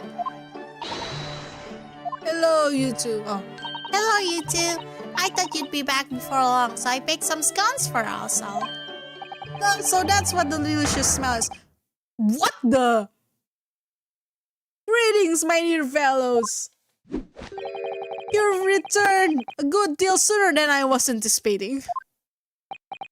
Hello, Mr. Sholmes?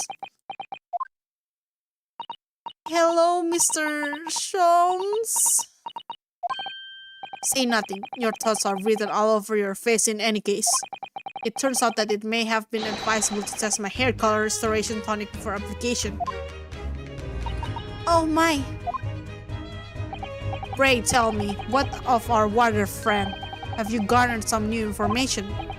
Oh, yes, something very surprising in fact, though it's not a patch in your hair, to be honest. It most certainly isn't, but still we discovered that... Shh, happy. Shh. Oh. Drop everything, Sholmes! This is more important! Gina?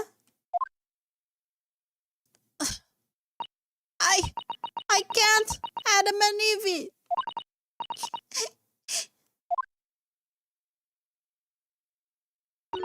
What's happened? Clearly a very grave matter indeed.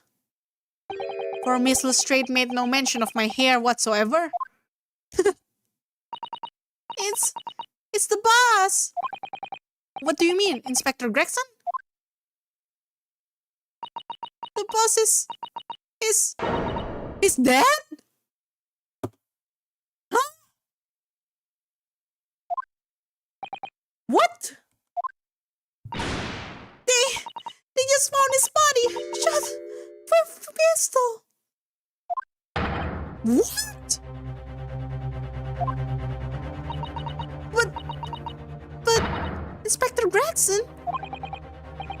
He was murdered? No, not Grexy. Come in, my dear girl. Tell us the whole story.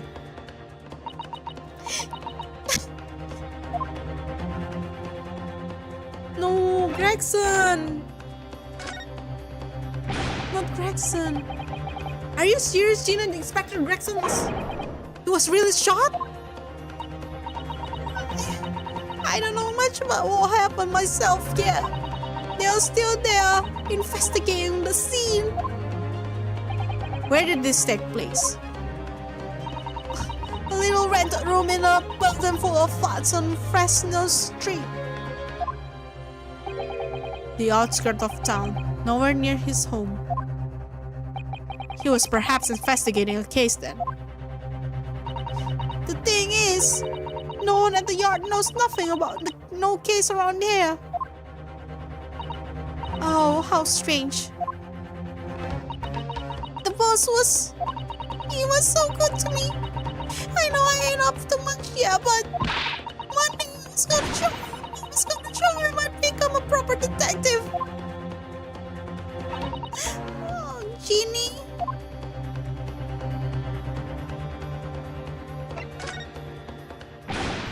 So who did this? Do you have any idea who the culprit is? They got him already. Already? They've caught the shooter so soon? A witness reported something was going on and the boys got straight down there and took care of him. Whoa! Oh, what awful person did this? I still can't believe it myself. Gina?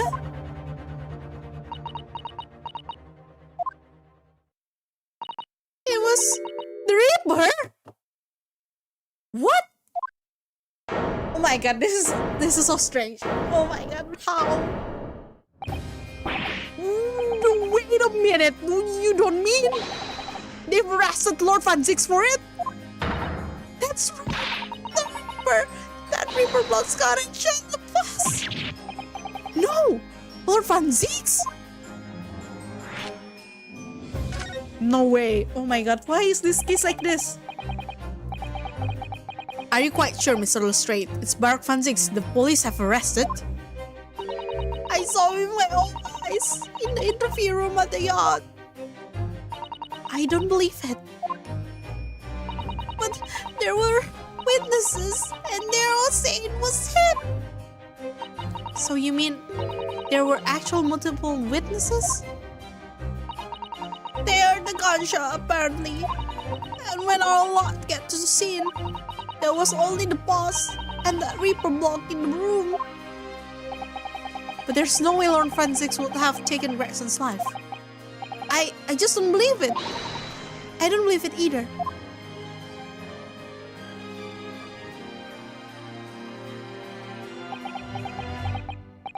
Thank you for informing us, Mr. Lestrade.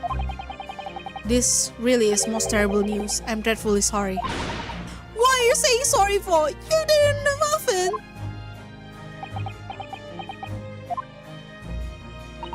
Well, anyway, I'm taking a cab over to the scene right now.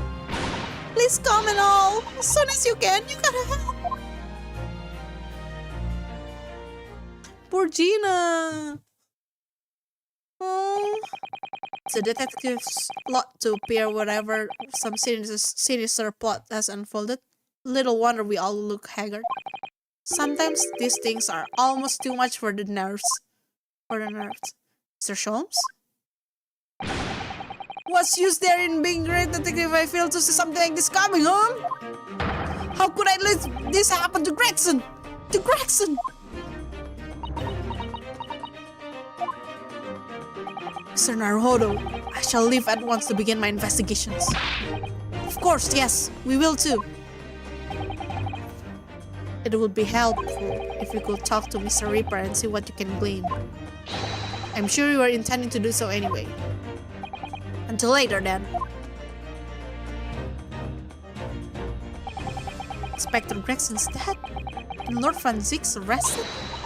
Bruno, Susie! I've called you handsome. He's waiting outside. Thanks, Iris. Shall we, Mrs. Susato?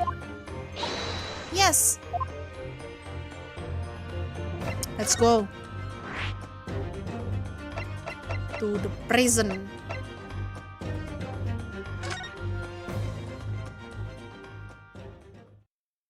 Oh my god, look at him, please.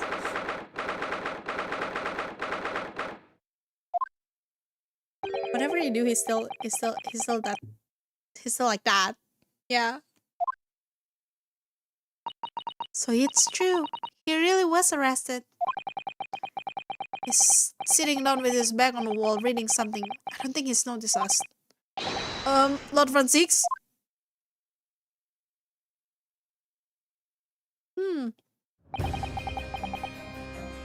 Fancy meeting you here. The last place on earth I'd like to be with the last person on earth I'd like to see. I couldn't very well not come. We have heard what happened. That Inspector Gregson was... Go home. This has nothing to do with you. But... Forgive me, Lord Van Zix, but I must disagree. Inspector Gregson was very helpful to us on a number of occasions. We're indebted to him. At the very least, we owe it to him to find out the truth about his death. You must help us with our investigations. Please. There's really nothing I can tell you.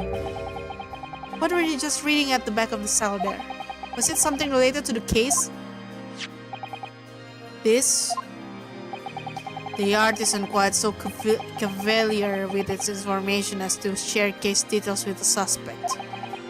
This is a letter from an old acquaintance.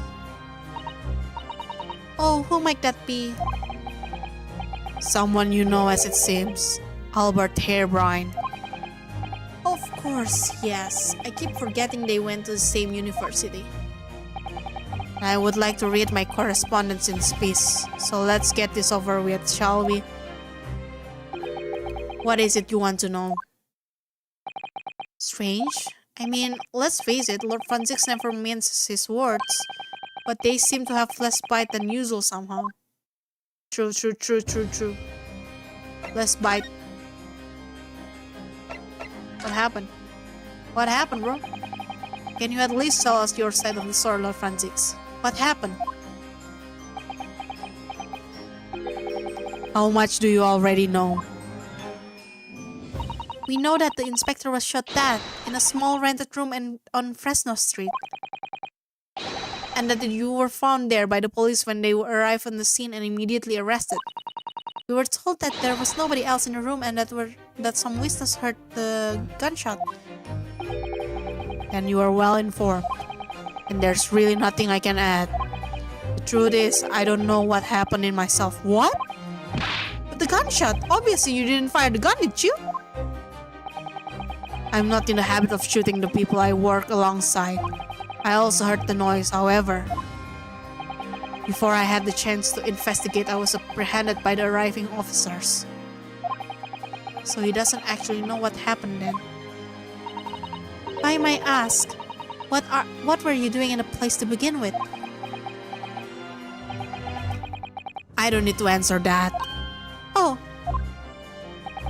After all, you're not representing me. He's going to need a lawyer though. Who's gonna represent everyone? Me! I'm going to represent everyone. Who's going to be representing you in court, Lord Francis? Anyone other than you, I should imagine.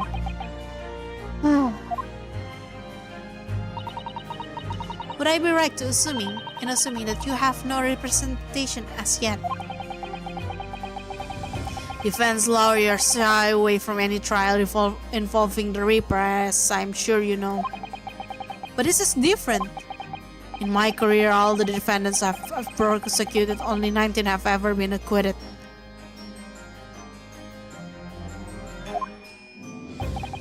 Of them, 16 subsequently died in mysterious circumstances. Questions will be asked now. Surely not. I assure you no defense lawyer will want to touch me with the end of the barge pole. But you didn't actually have anything to do with those people's deaths, did you? It's been 10 years now that I've been known as the Reaper of the Bailey. Believe me, nobody wants to know the true identity of this killer more than I. However, it seems things may come to a head before I have the chance to uncover the truth about that. What does he mean by that?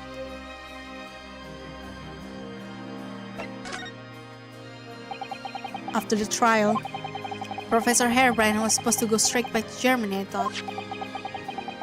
As a letter to inform me that of his safe arrival at home, I arranged his passage by sea and rail. It's a relief, I must say. He should now be beyond the reaches of the Reaper. Because the Reaper doesn't follow people abroad, you mean? Yes, so it seems. You stopped the little Nipponese friend, for example. You told me that he was keeping well in Japan when I inquired you the other day. Yes, that's right. He's an author now, happily working in Tokyo. So Professor Harebrine is safely back in Germany now. He is.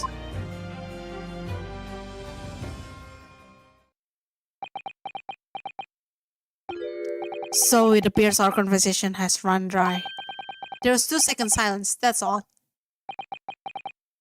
Well, in any event, if you'll excuse me now, I wouldn't like to detain you. I was wondering, Lord Francis. If you'd like, I'd be happy to advocate for you. You trust me, do you? Yes. I've heard you speak many times in court. I've seen how you treat people, so I'm quite sure that you would never have taken another's life. It's just my feelings cannot be used as evidence in court of law, sadly. Sadly. It's a very gracious offer, however. I trust no one. What? Not the police, not the judiciary, and not you, Nipponese. But please. I have no intention of engaging your surface. The chasm between us is just too wide and too deep, it seems. You look sad. I'd appreciate it if you don't visit again.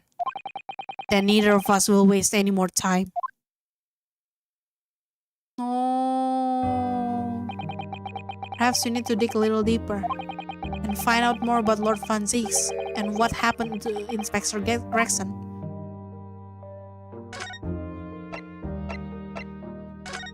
Okay.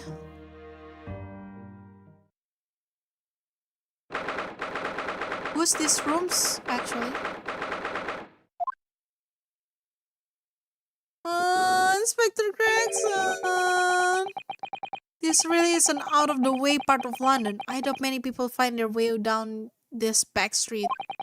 So this dust-ridden rented old room where it happened then? Right here? So this is where poor Inspector Gregson lost his life. Yes, and the police are already hard at work investigating, it seems. I don't see Mr. Sholmes anywhere though. Perhaps his investigation have taken him somewhere else. Oi, what you think you're doing out there? Every one of the drawers gotta be taken right out so you can look underneath it all. I want the space above the ceiling checked. And don't forget to look inside the chimney stack too. Blimey! Ain't you lot never gone over an house looking for dough when the owners are out of town? Gina's obviously got some unique investigative techniques she wants everyone to adopt. But she's so cute. So you've turned up at last. Mind you, I ain't been here long myself. Hello again, Gina. Sholmes only just left. You're lucky you missed that. He went punching around here, pointing at stuff, flicking that at of his and then just scrapped. Oh, he's finished investigating already? Yeah. He didn't stop saying nothing to me. Not even me. Gina, would you mind if we investigated too? Listen, Odo. You're a lawyer, right? Yes. Why? Well, you're not thinking of trying to help that Reaper block, are ya? Oh, poor Gina. She's never going to forget, is she? That the trial will haunt her forever. Gina, if you don't mind me saying, if Lord Francis really is responsible for this crime, he will be duly and fairly judged in court. I suppose you're right. Yeah. Go on then, Odo. Get investigating. I want to know the truth about what really happened here. Thank you, Gina.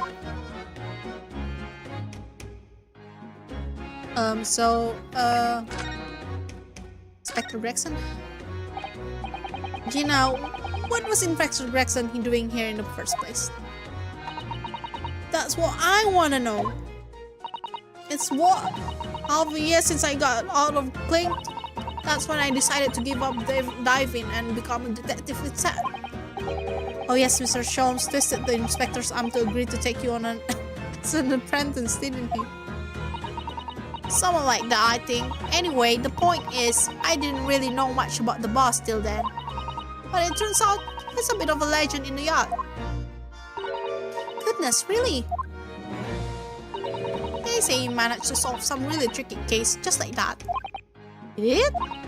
Yup, and ever since then, he started going on all sorts of investigations, but always on its own. No one else at the yard even know what half of the cases working on are apparently.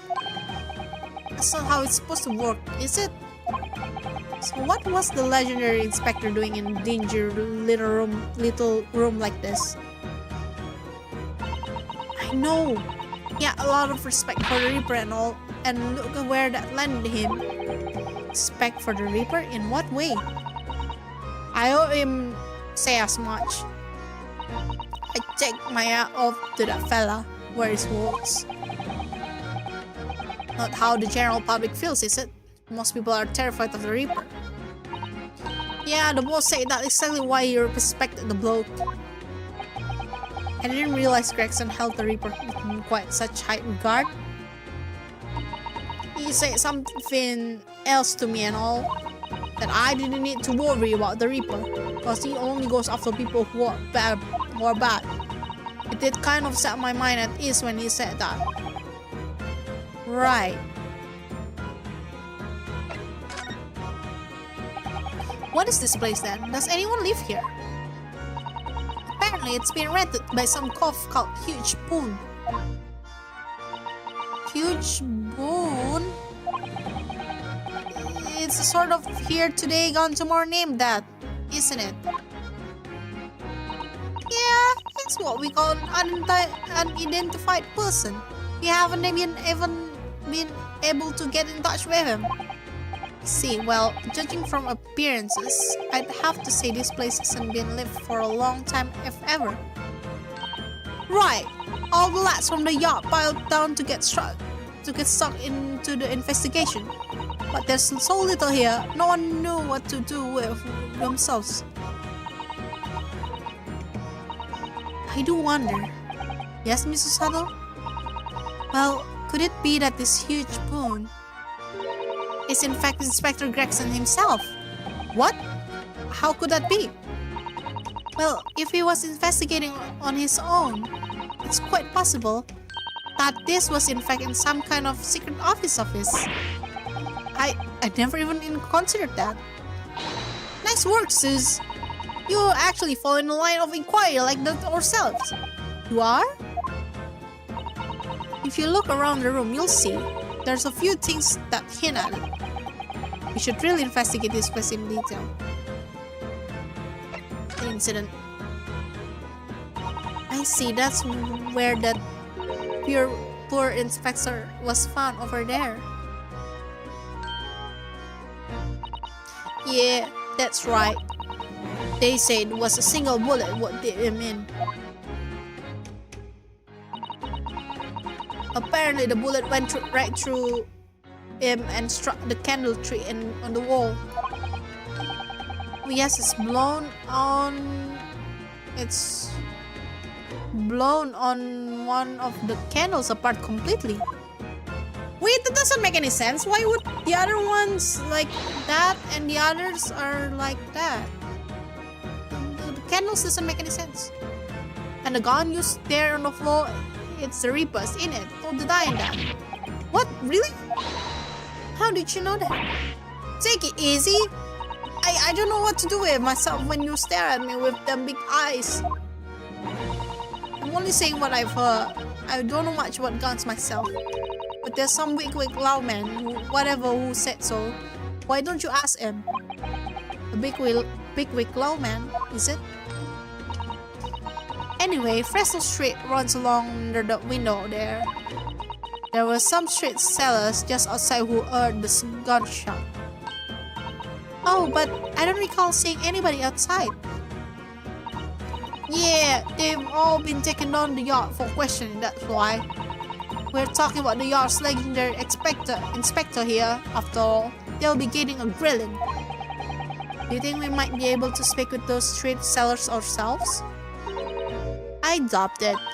The lads at the yard will just want to know what you're snooping for and you'll be up for grilling and all. So we cannot interview the witnesses then. Shame. I bet it's the two people that we saw in the beginning of the... Maybe? No? I don't know. Okay, let's examine.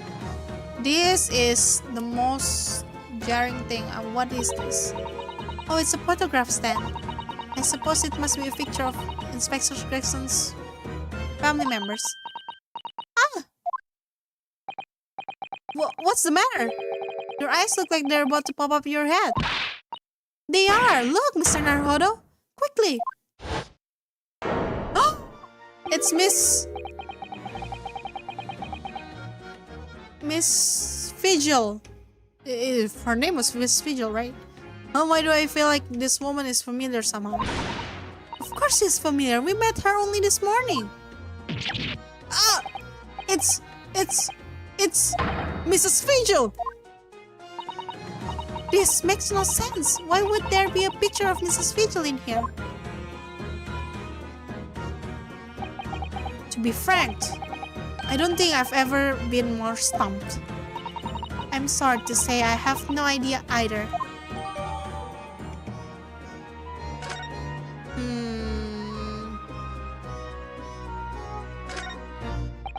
An empty fireplace makes a room feel even colder than it would be otherwise, doesn't it? It's thick with dust, look. I think it would be fair to say it hasn't been used in a very long time. In other words, whoever lived in this room must have been extremely hardy in cold weathers. Or nobody lived in here at all, and merely visited when the occasion arose. I wouldn't like to say which is more likely. No, that's right. It's one or the other. I think this is her husband's place. It's her husband's place.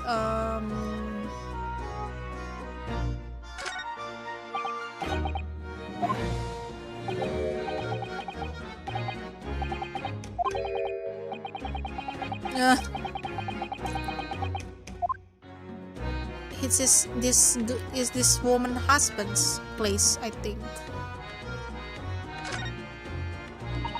This looks like some sort of a notice board or something. And it's absolutely covered in scrap of paper. Ah, Mr. Naruhodo, look! This, you mean? It's an autopsy report, isn't it? And these are the cases notes here, and details of prison's inmates. Yes, in fact, they're all some sort of documents that only a detective could normally acquire. What on earth went on this room? Some old newspapers cuttings. Ah, and this one here. Ah yes, the advertisement, you mean, to the Red-Headed League? Again? But why? What's that doing here? Whoever occupied this room had clearly interested in that for some reason.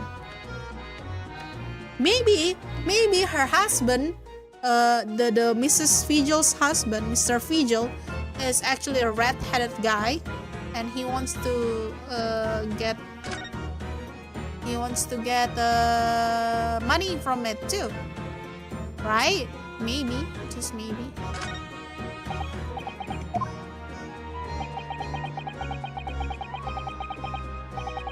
Shh! If you're looking down on us from the great beyond, Inspector, don't worry. We'll look after the things under your.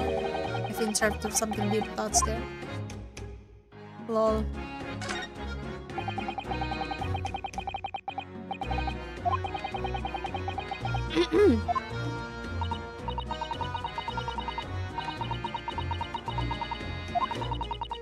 Oh, my lips parched. My lips are parched.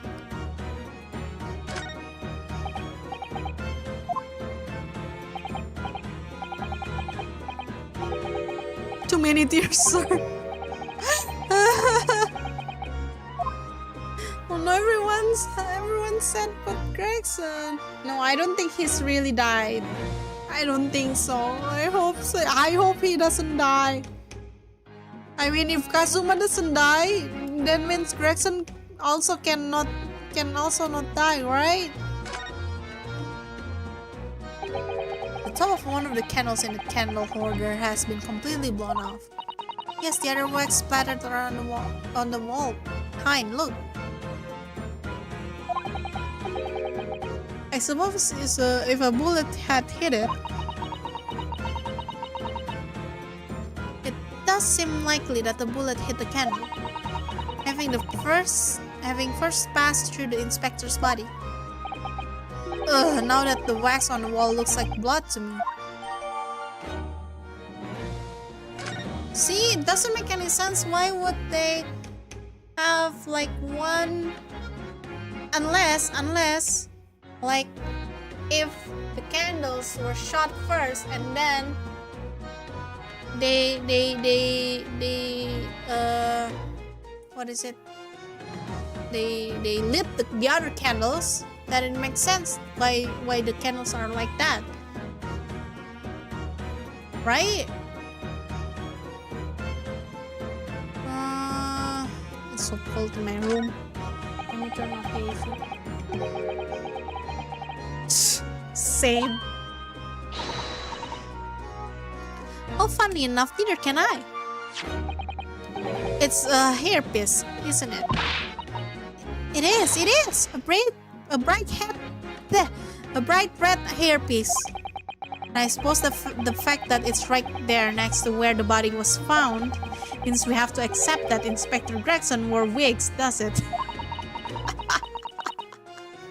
And in such a flame-colored red too. Yes, that's the color we've come across very recently elsewhere, isn't it? Exactly, this is a vital clue, I'm sure of it. Oh my god. The body? So I suppose this is where the victims. That's right, the rope is laid around the body to show exactly how it was found.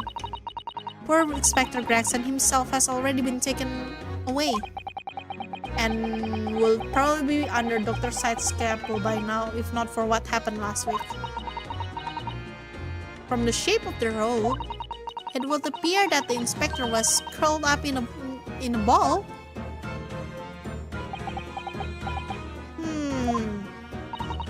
Are you feeling alright, Mr. Naruhodo?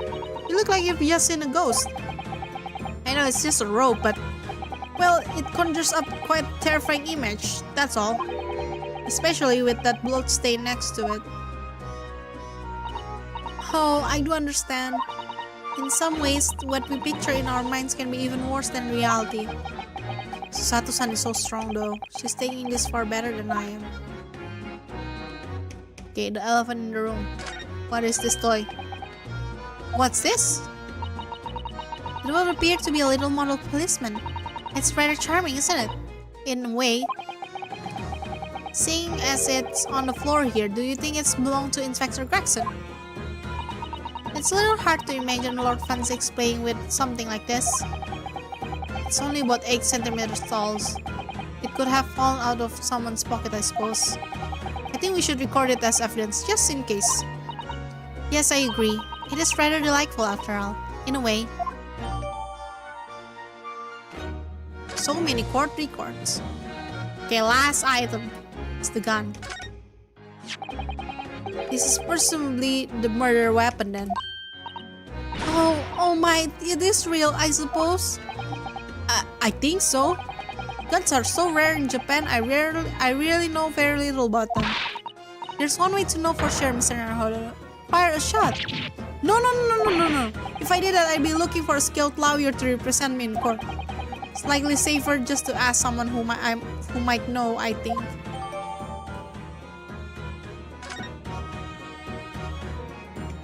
Okay. Let's see.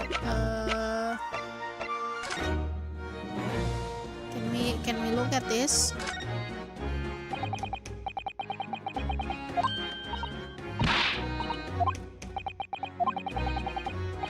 We already see. Perhaps someone more familiar with firearms could shed light on these things. Okay. Maybe there are 2 round shot. Who knows? We don't know. There are 2 round shot.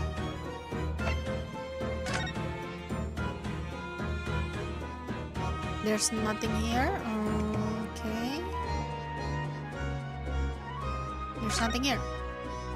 The helmet of this charming policeman appears to be a little worse for wear. I'm not convinced about the charming part, but yes, you're right. The head part looks like it's been fairly heavily manhandled. Almost if somebody has enjoyed twisting it around for fun. Shall we try twisting it around and around too? For fun. Huh?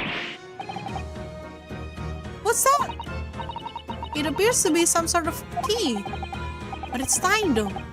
It couldn't be a key for a door, not at that size. So what is it for, I wonder?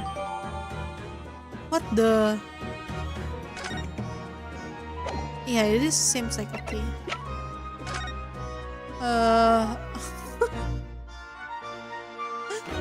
We can see this is also in 3D. Oh my god.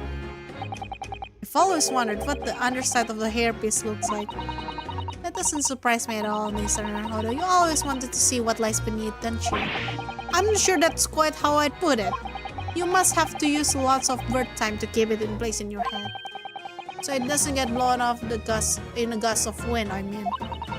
That might be a little inconvenient when you wanted to take it off again, don't you think? Okay, the chandelier. Chandelier? Not the chandelier, it's the candlestick. Candle holder. Candlestick, candle holder. There are some black marks here, look. Yes, they look like some sort of scorch marks. Perhaps the bullet struck the candle here, don't you think? It's only this one candle that has been cracked in half, it seems. Yes, I think you might be right. Firearms are rarely used by criminals in Japan, so I'm afraid I'm not particularly knowledgeable about them. Something feels off.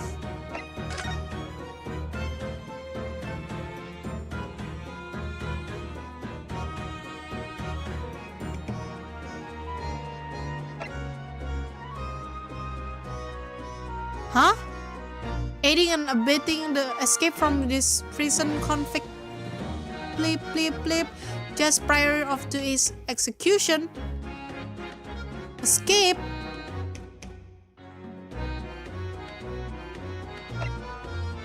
Indications that the jailbreak plot was conceived prior to the conviction's incarceration. It's believed that the convict engaged in some sort of negotiation with prison staff in order to secure assistance. Full disclosure of information regarding this negotiation will be demanded. What? You're sus now? Oh wait. Who knows about firearms? Do you know? Do you know about firearms? Oh, oops. Gina, do you know about firearms? I don't think so. She doesn't know. She doesn't know about firearms.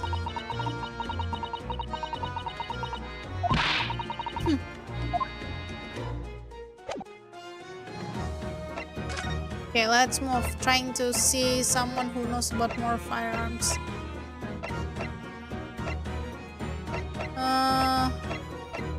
Why I feel like it's this. Oh no, there's no one here.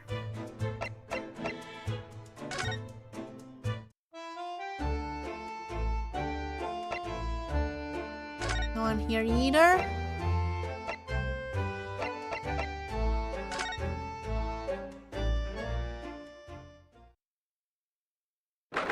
What?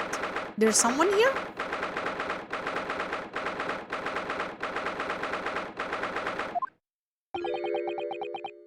You've made good time. I took an express train back to London. What? I can hear Lord Strongheart, can you?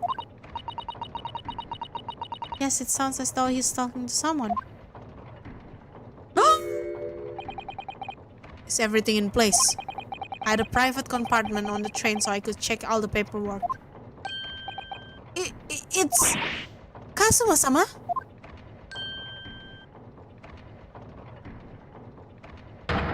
Ha! Your timing is impeccable. It is? No doubt you have heard this sickening news. about the Reaper's latest devilry. Yes? I'm sure you don't believe it, of course, though, Lord Strongheart. That Lord Van Zieks could have done such a thing to Inspector Gregson's. I believe only on the facts. And the facts in this case point to one thing. The unavoidable accusal of Lord Van Zieks for this crime. We must bring charges against the Reaper for taking the life of our legendary detective. Oh no, surely not. It's a truly regrettable situation. Tomorrow the Forensic Science Symposium finally begins. At the very least though, we can show the world our justice system's swift and equitable processes. So does that mean the trial is tomorrow? Precisely. In fact, this is the fine opportunity for introductions. Oh my god, look at this body. Look at the curve of this body. Look at how the what is it? The line between the it's like curved.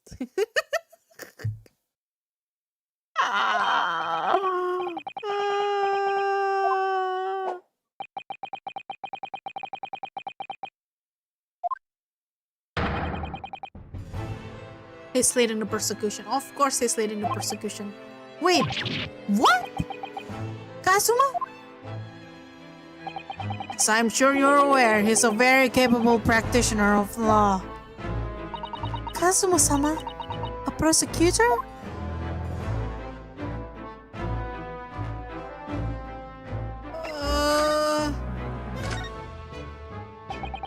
I'm sure you can imagine that tomorrow's trial will be closely followed all over London. In fact, no. People all over the Empire will be watching closely to see how it unfolds. There's no salvation for anyone in a trial persecuted by the Reaper and of the Bailey, and now, the Reaper himself must stand on the dock. Quite so, the public wants answer about the Reaper. Answer about how and why those who escaped conviction subsequently died mysterious deaths. But Lord Van Zieks firmly denies any involvement in such matter. And there have been thorough investigations that have proven him to be innocent. That's certainly true, or it has been, at least until now. No, tomorrow's trial will mark the start of a new chapter of our country's great judicial history.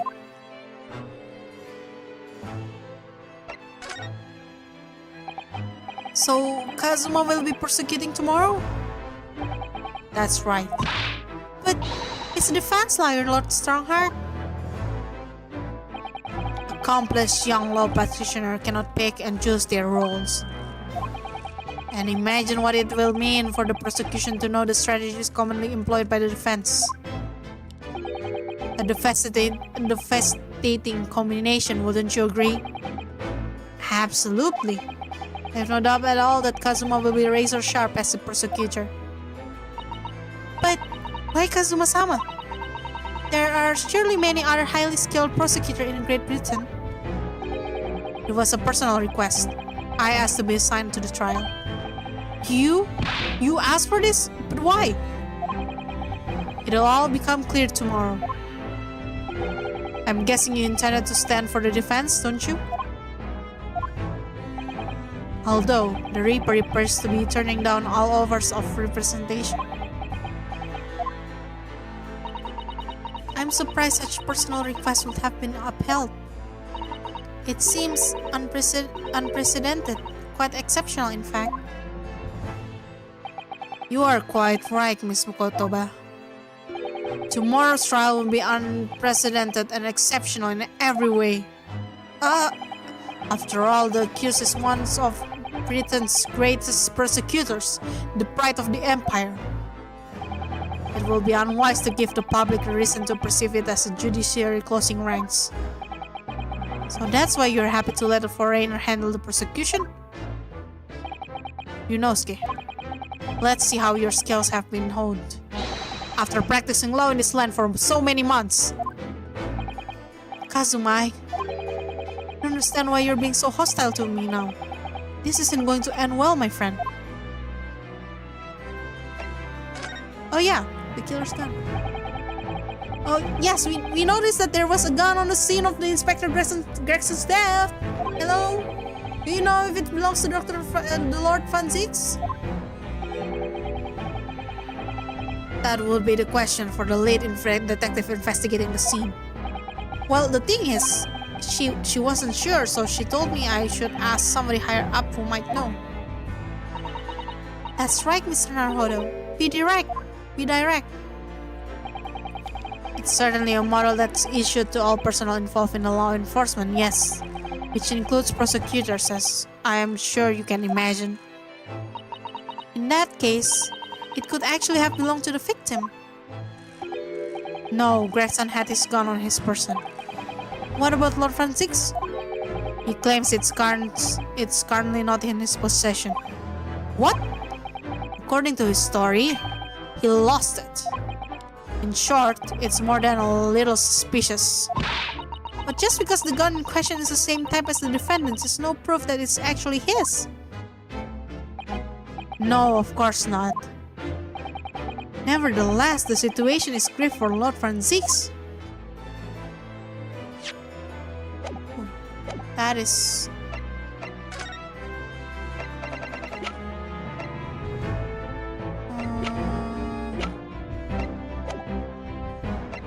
that is such a shame.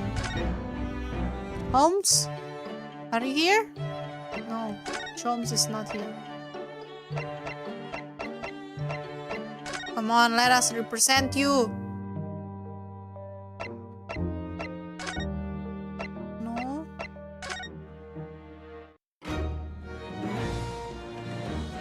Gina, I cannot do it. I mean, I tried to present it. I mean, I haven't tried to present it to him, but like, maybe I should try to present it to him. Maybe, just maybe.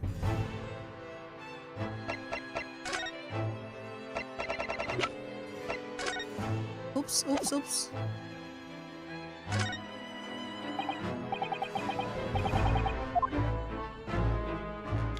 Time is money.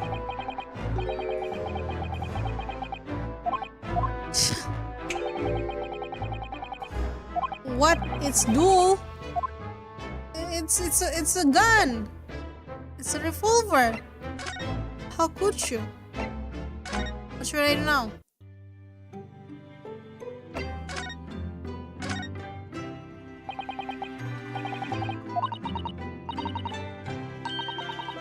We must carry on.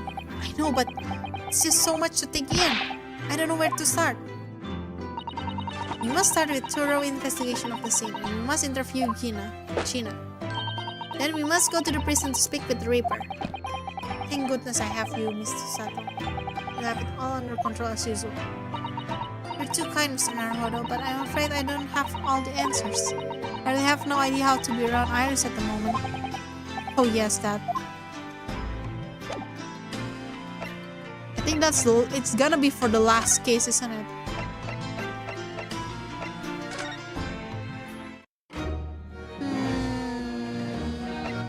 I haven't examined everything then. Maybe. Just maybe. What is this? What is this? Why can't I investigate it?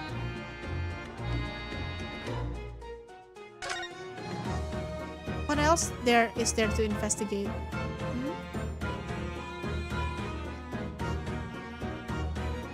There's nothing to investigate!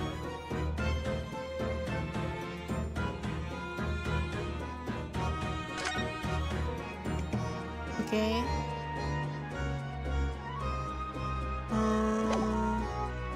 Interview Gina. Maybe she knows something about this and that. Do you know this guy?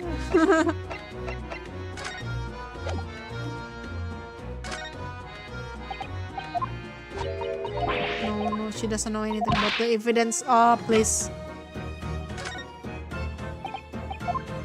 She doesn't know about the evidence, anything about the evidence. Oh my god.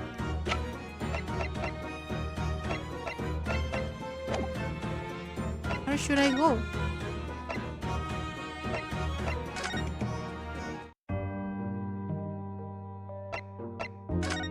Oh, maybe. No, I don't know.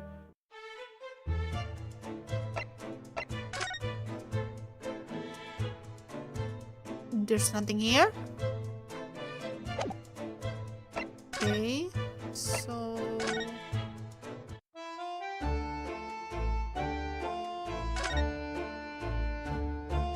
someone here? Oh, yeah, he's her father. Her father is here, but we cannot do anything.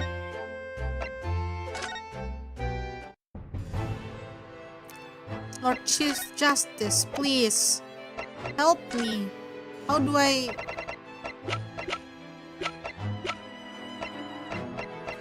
I proceed with this?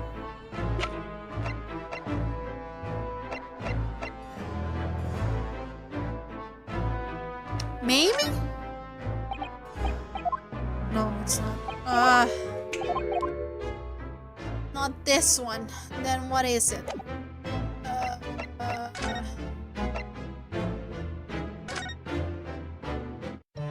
There's no one here either.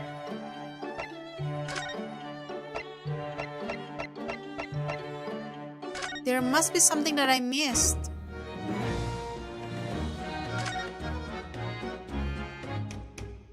Must be something that I missed. Something that I missed. Something that I missed.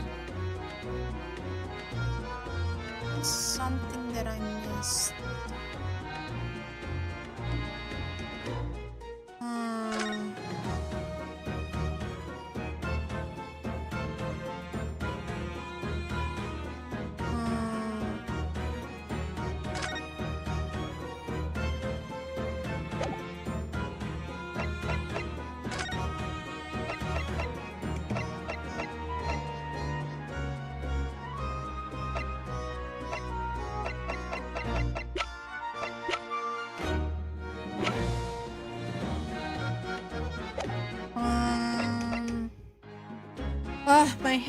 My head cannot work. It's been what?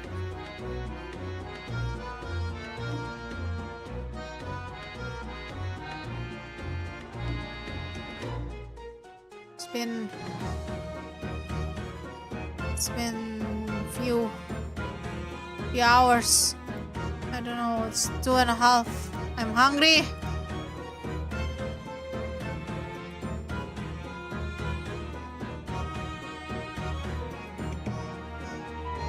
Hungry.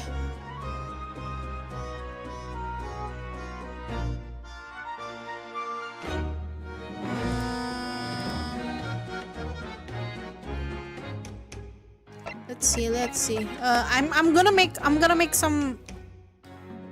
some. What is it? Some pop me, Indomie, whatever it is. I'm gonna make some. I'm hungry.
So I bring a chocolate with me. I bring chocolate. So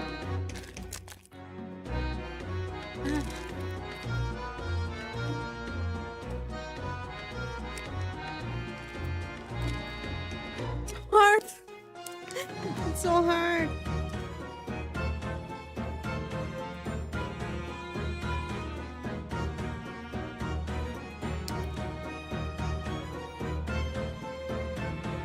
So hard. Ugh.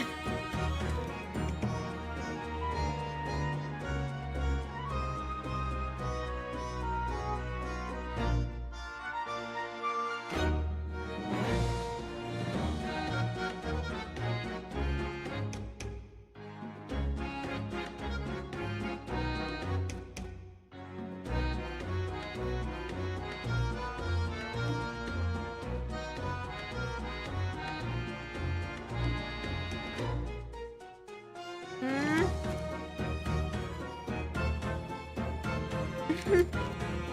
Ah, finally. Mm.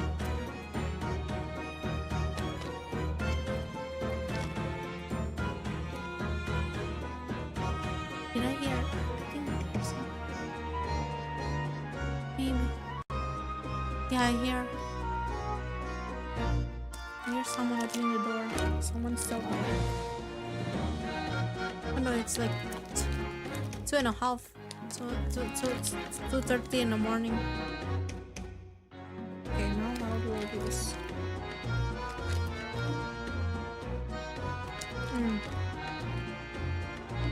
Ah.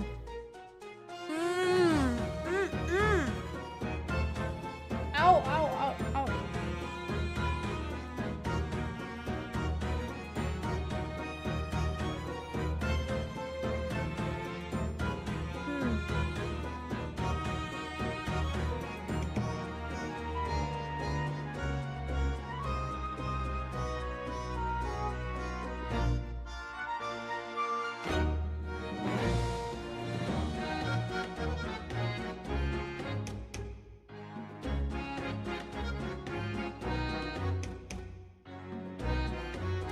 Okay.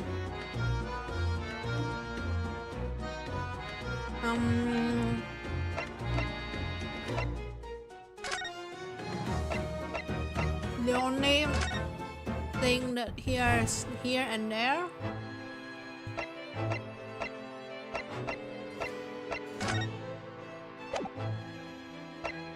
Wait, we can talk to. Oh, we can talk to this guy.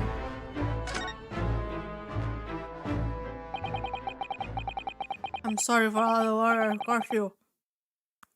But I'll be out right now. Has your memory completely returned? Yes, completely. I remember everything. Including what I was coming here to do. Right. Kazuma-sama, I cannot tell you how happy I am to see you alive and well like this. But how did you become like this here in London when you were suffering from amnesia? It was the voice. This past year, I've been hearing it in my head constantly saying the same thing over and over.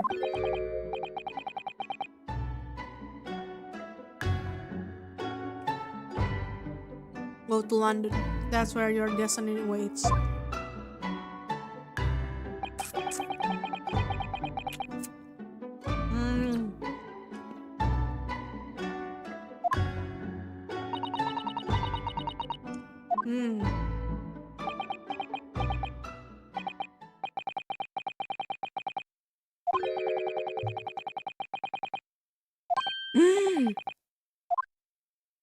Our relationship. Oh my god.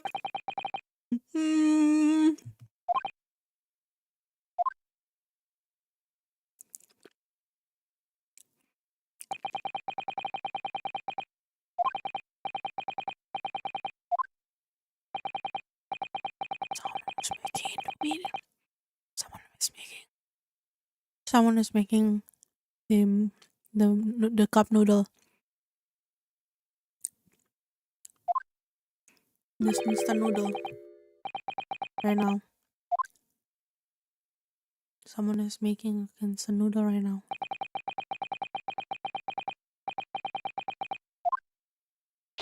Hold it! Huh? What is it, Kazuma? Just wanted to thank you. Kazuma-sama, what? You took my determination to heart and brought it with you over the ocean in my stead. And you carried out my role to perfection. You always were intending to study British law in order to change your own justice system. It was your dream, and Mr. Narhora didn't want to die with you. Yes, but I had another purpose for coming here. Oh. I actually have a favor to ask. Another favor? Which is? This trial I'll be prosecuting tomorrow.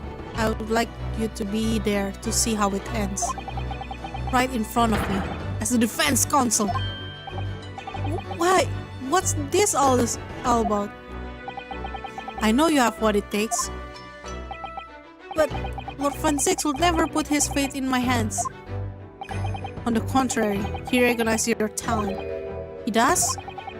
It's not easy to see behind the facade sometimes. Here, have a look at this. Oh, look at him smiling! Look at him smiling! That's Lord Francis and Inspector Gregson. A photograph that must have been taken from some time ago by the look of it. And who's the third person? His brother. It was displayed very prominently in the detective's office. In Gregson's office, you mean? Yes, what I'm trying to say is, if you really think you can trust the Reaper, you might find that some straight talking makes him take a different view. Take it. Okay? I don't understand. Why are you giving me to this? Just hurry, Ryunosuke. Visiting hours at the prison are almost over. What are you doing, Kazuma? Yeah, what are you doing? Okay, we can finally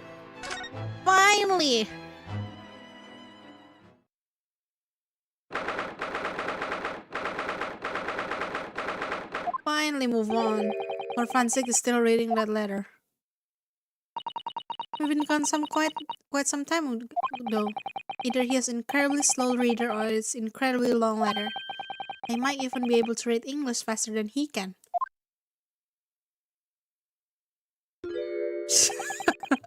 I was intending to ignore you entirely.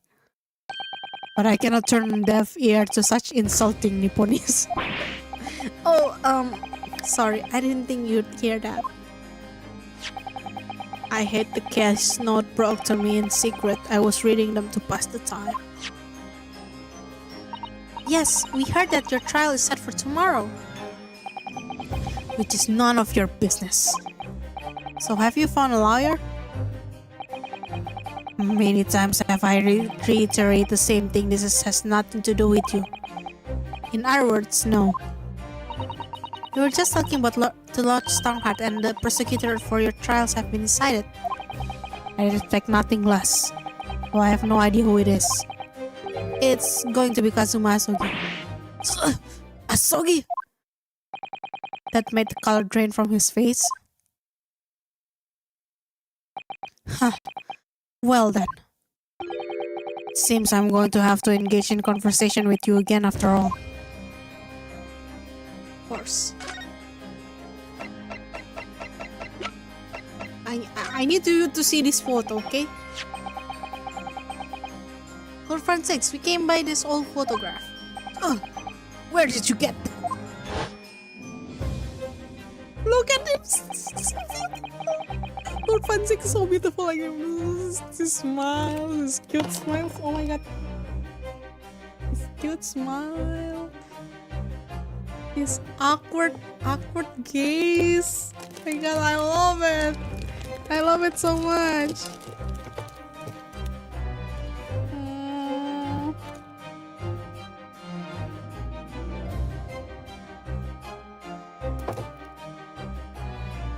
Okay. Second, when I become qualified prosecutor. It's almost unbelievable. I assume it was long lost. This man alive there. Yes, that's my brother. Clint.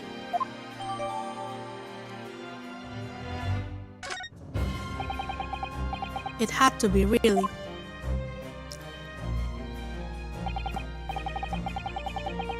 Apparently, Victor was prominently displayed in Jackson's office. He had deep respect for you, you know. Are you aware of that? Respect?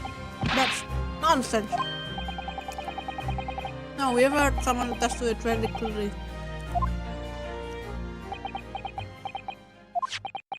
Well, maybe once, yes. There was a time things were like that. Mm-hmm. Mm-hmm.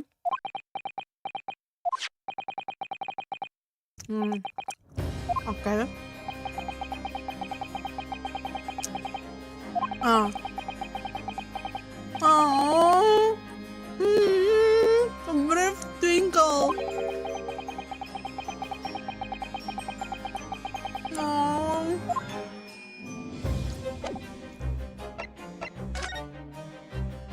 Asogi. Asogi.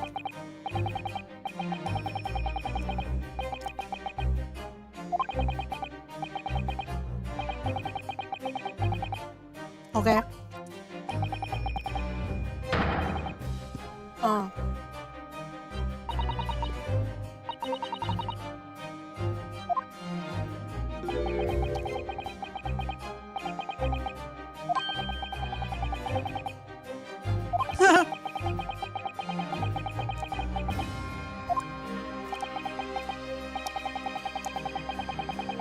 Oh, true. That's true. I don't know.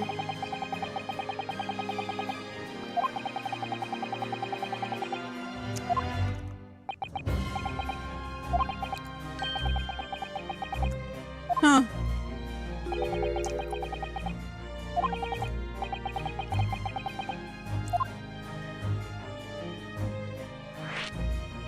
The Nippon is big. Okay. Okay.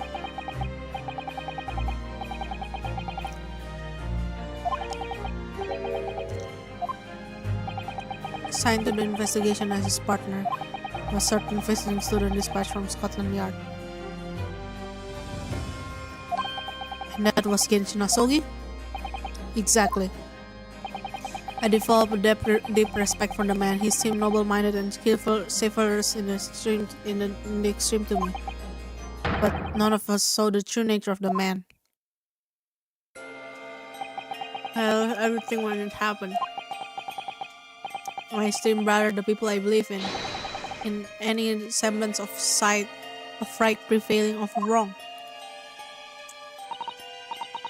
Oh, how awful. To avenge my brother, I persecuted in Asogi's trial. It wouldn't ordinarily have been allowed, but I beleaguered the ascribed prosecutor until he consented. What do you mean, the ascribed prosecutor? The man in charge of the Professor case inquiry, Lord Miles Strongheart. Huh? Wait, what? Lord Strongheart? He was highly accomplished prosecutor, but he agreed to relinquish the trial to me and act as my advisor instead. Since that time, he's the one person whom I felt indebted. I'm sure he must have seen your zeal for the case and recognized your talents and potential as a prosecutor. Anyway, time passed, but then earlier this year, who should arrive in London but you? Huh? And of all things, it's a lawyer.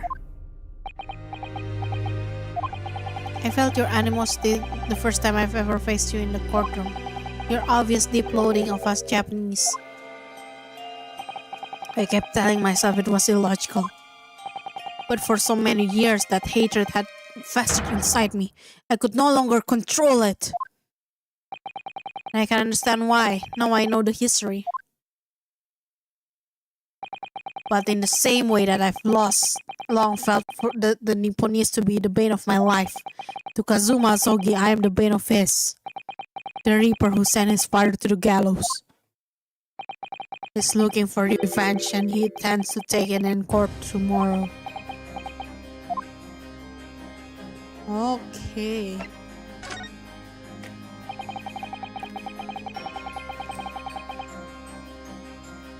What? Gregson's transferred to the Paris Police Prefecture? Oh yeah, I think I remember something like that happened, huh? But he'll never make it to France now. It's all tragedy. Oh yes, come to think of it, he did mention something about that, didn't he? Yeah, he did. I wonder, does it happen often? Being transferred internationally, I mean?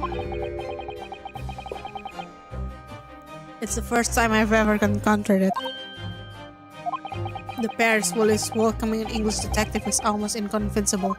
I cannot imagine what kind of magic Gregson must have worked to put that arrangement in place. It sounds like that mystery has even the Reaper perplexed. I'm afraid to say that we were very ignorant about Inspector Gregson's standing.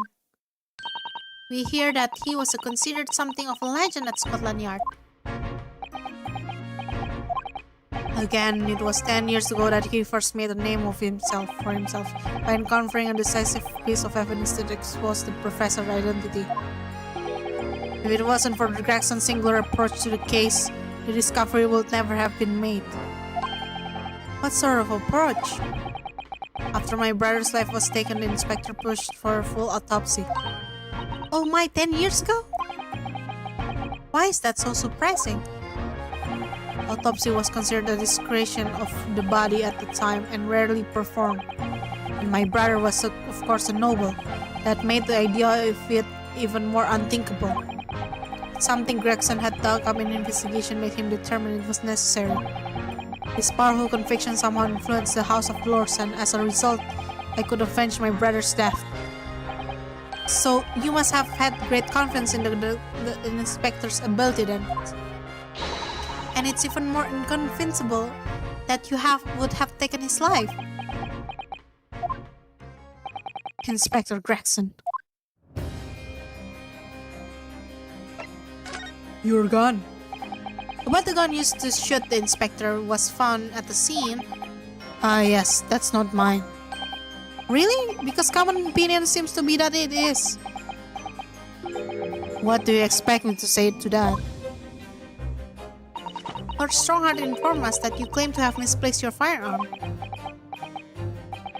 As embarrassing as that is, I am afraid it's true. When did you lose it then? That, I don't know. Oh? I was issued with a revolver when I first became a prosecutor 10 years ago. I must have stolen it somewhere, I suppose. Or left it somewhere else, perhaps. Oh my god, he doesn't even know where his gun is. You have something in common with Lord Francis after all, Mr. Haruhodo. A talent for misplacing things. No. This has nothing to do with me. Don't drag me into it. Don't make the mistake of associating me with this Nipponese. Oh dear. The reef is very wide, isn't it? So it's not the decisive evidence clearly, but it doesn't look good, that's for sure.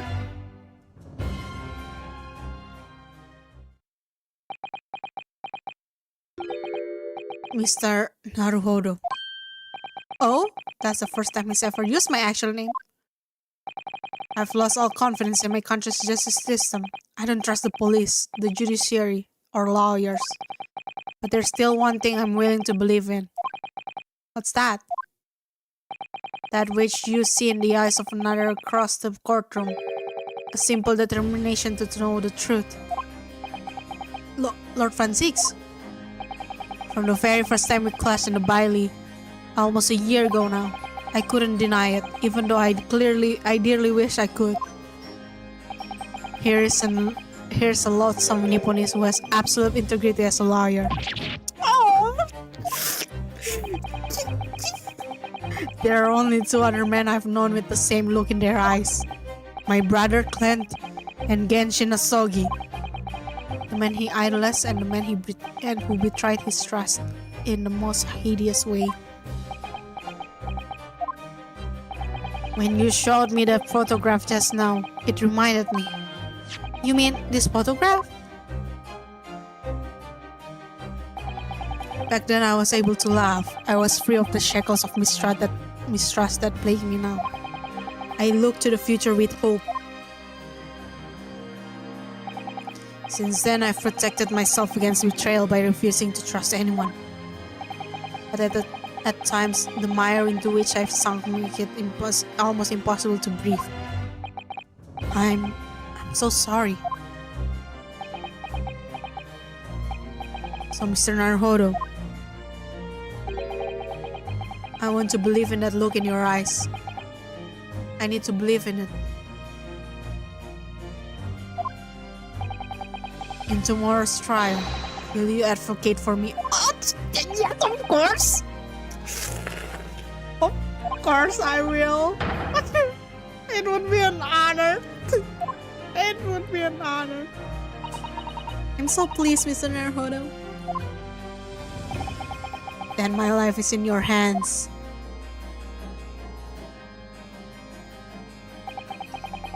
For Lord Van Zieks, that must have been an incredibly hard thing to ask. Which is why I simply cannot let the man down tomorrow in the Old Bailey against my old friend Kazuma.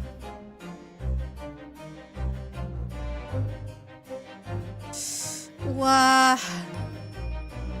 Pretty good. This one's really good. I have to say, this case is really good. Already, from the investigation part, it's already really good.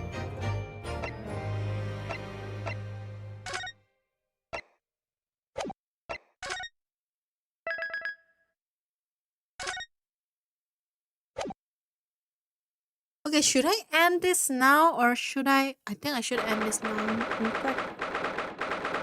I should sleep. It's already it's like 3 a.m. It's like 3 a.m. I should sleep.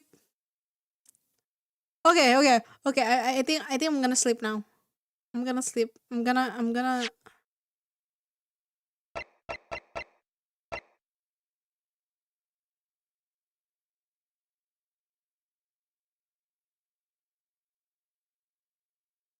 Wait, you're still here? You're still here? What the heck? Okay, good night to you too. Sleep tight too. Okay. I'm gonna sleep now. Oh my god, I didn't know you're still here. Man. The chocolate is amazing. Now I need to sleep because it's already 3 a.m. I shouldn't play this 3 a.m. Tomorrow I have another stream, but it's in my other account. Okay, so yeah, no spoiler on what other account it is. So, but like, yeah. Bye bye. Thank you for watching, dear future me. Thank you. Bye bye.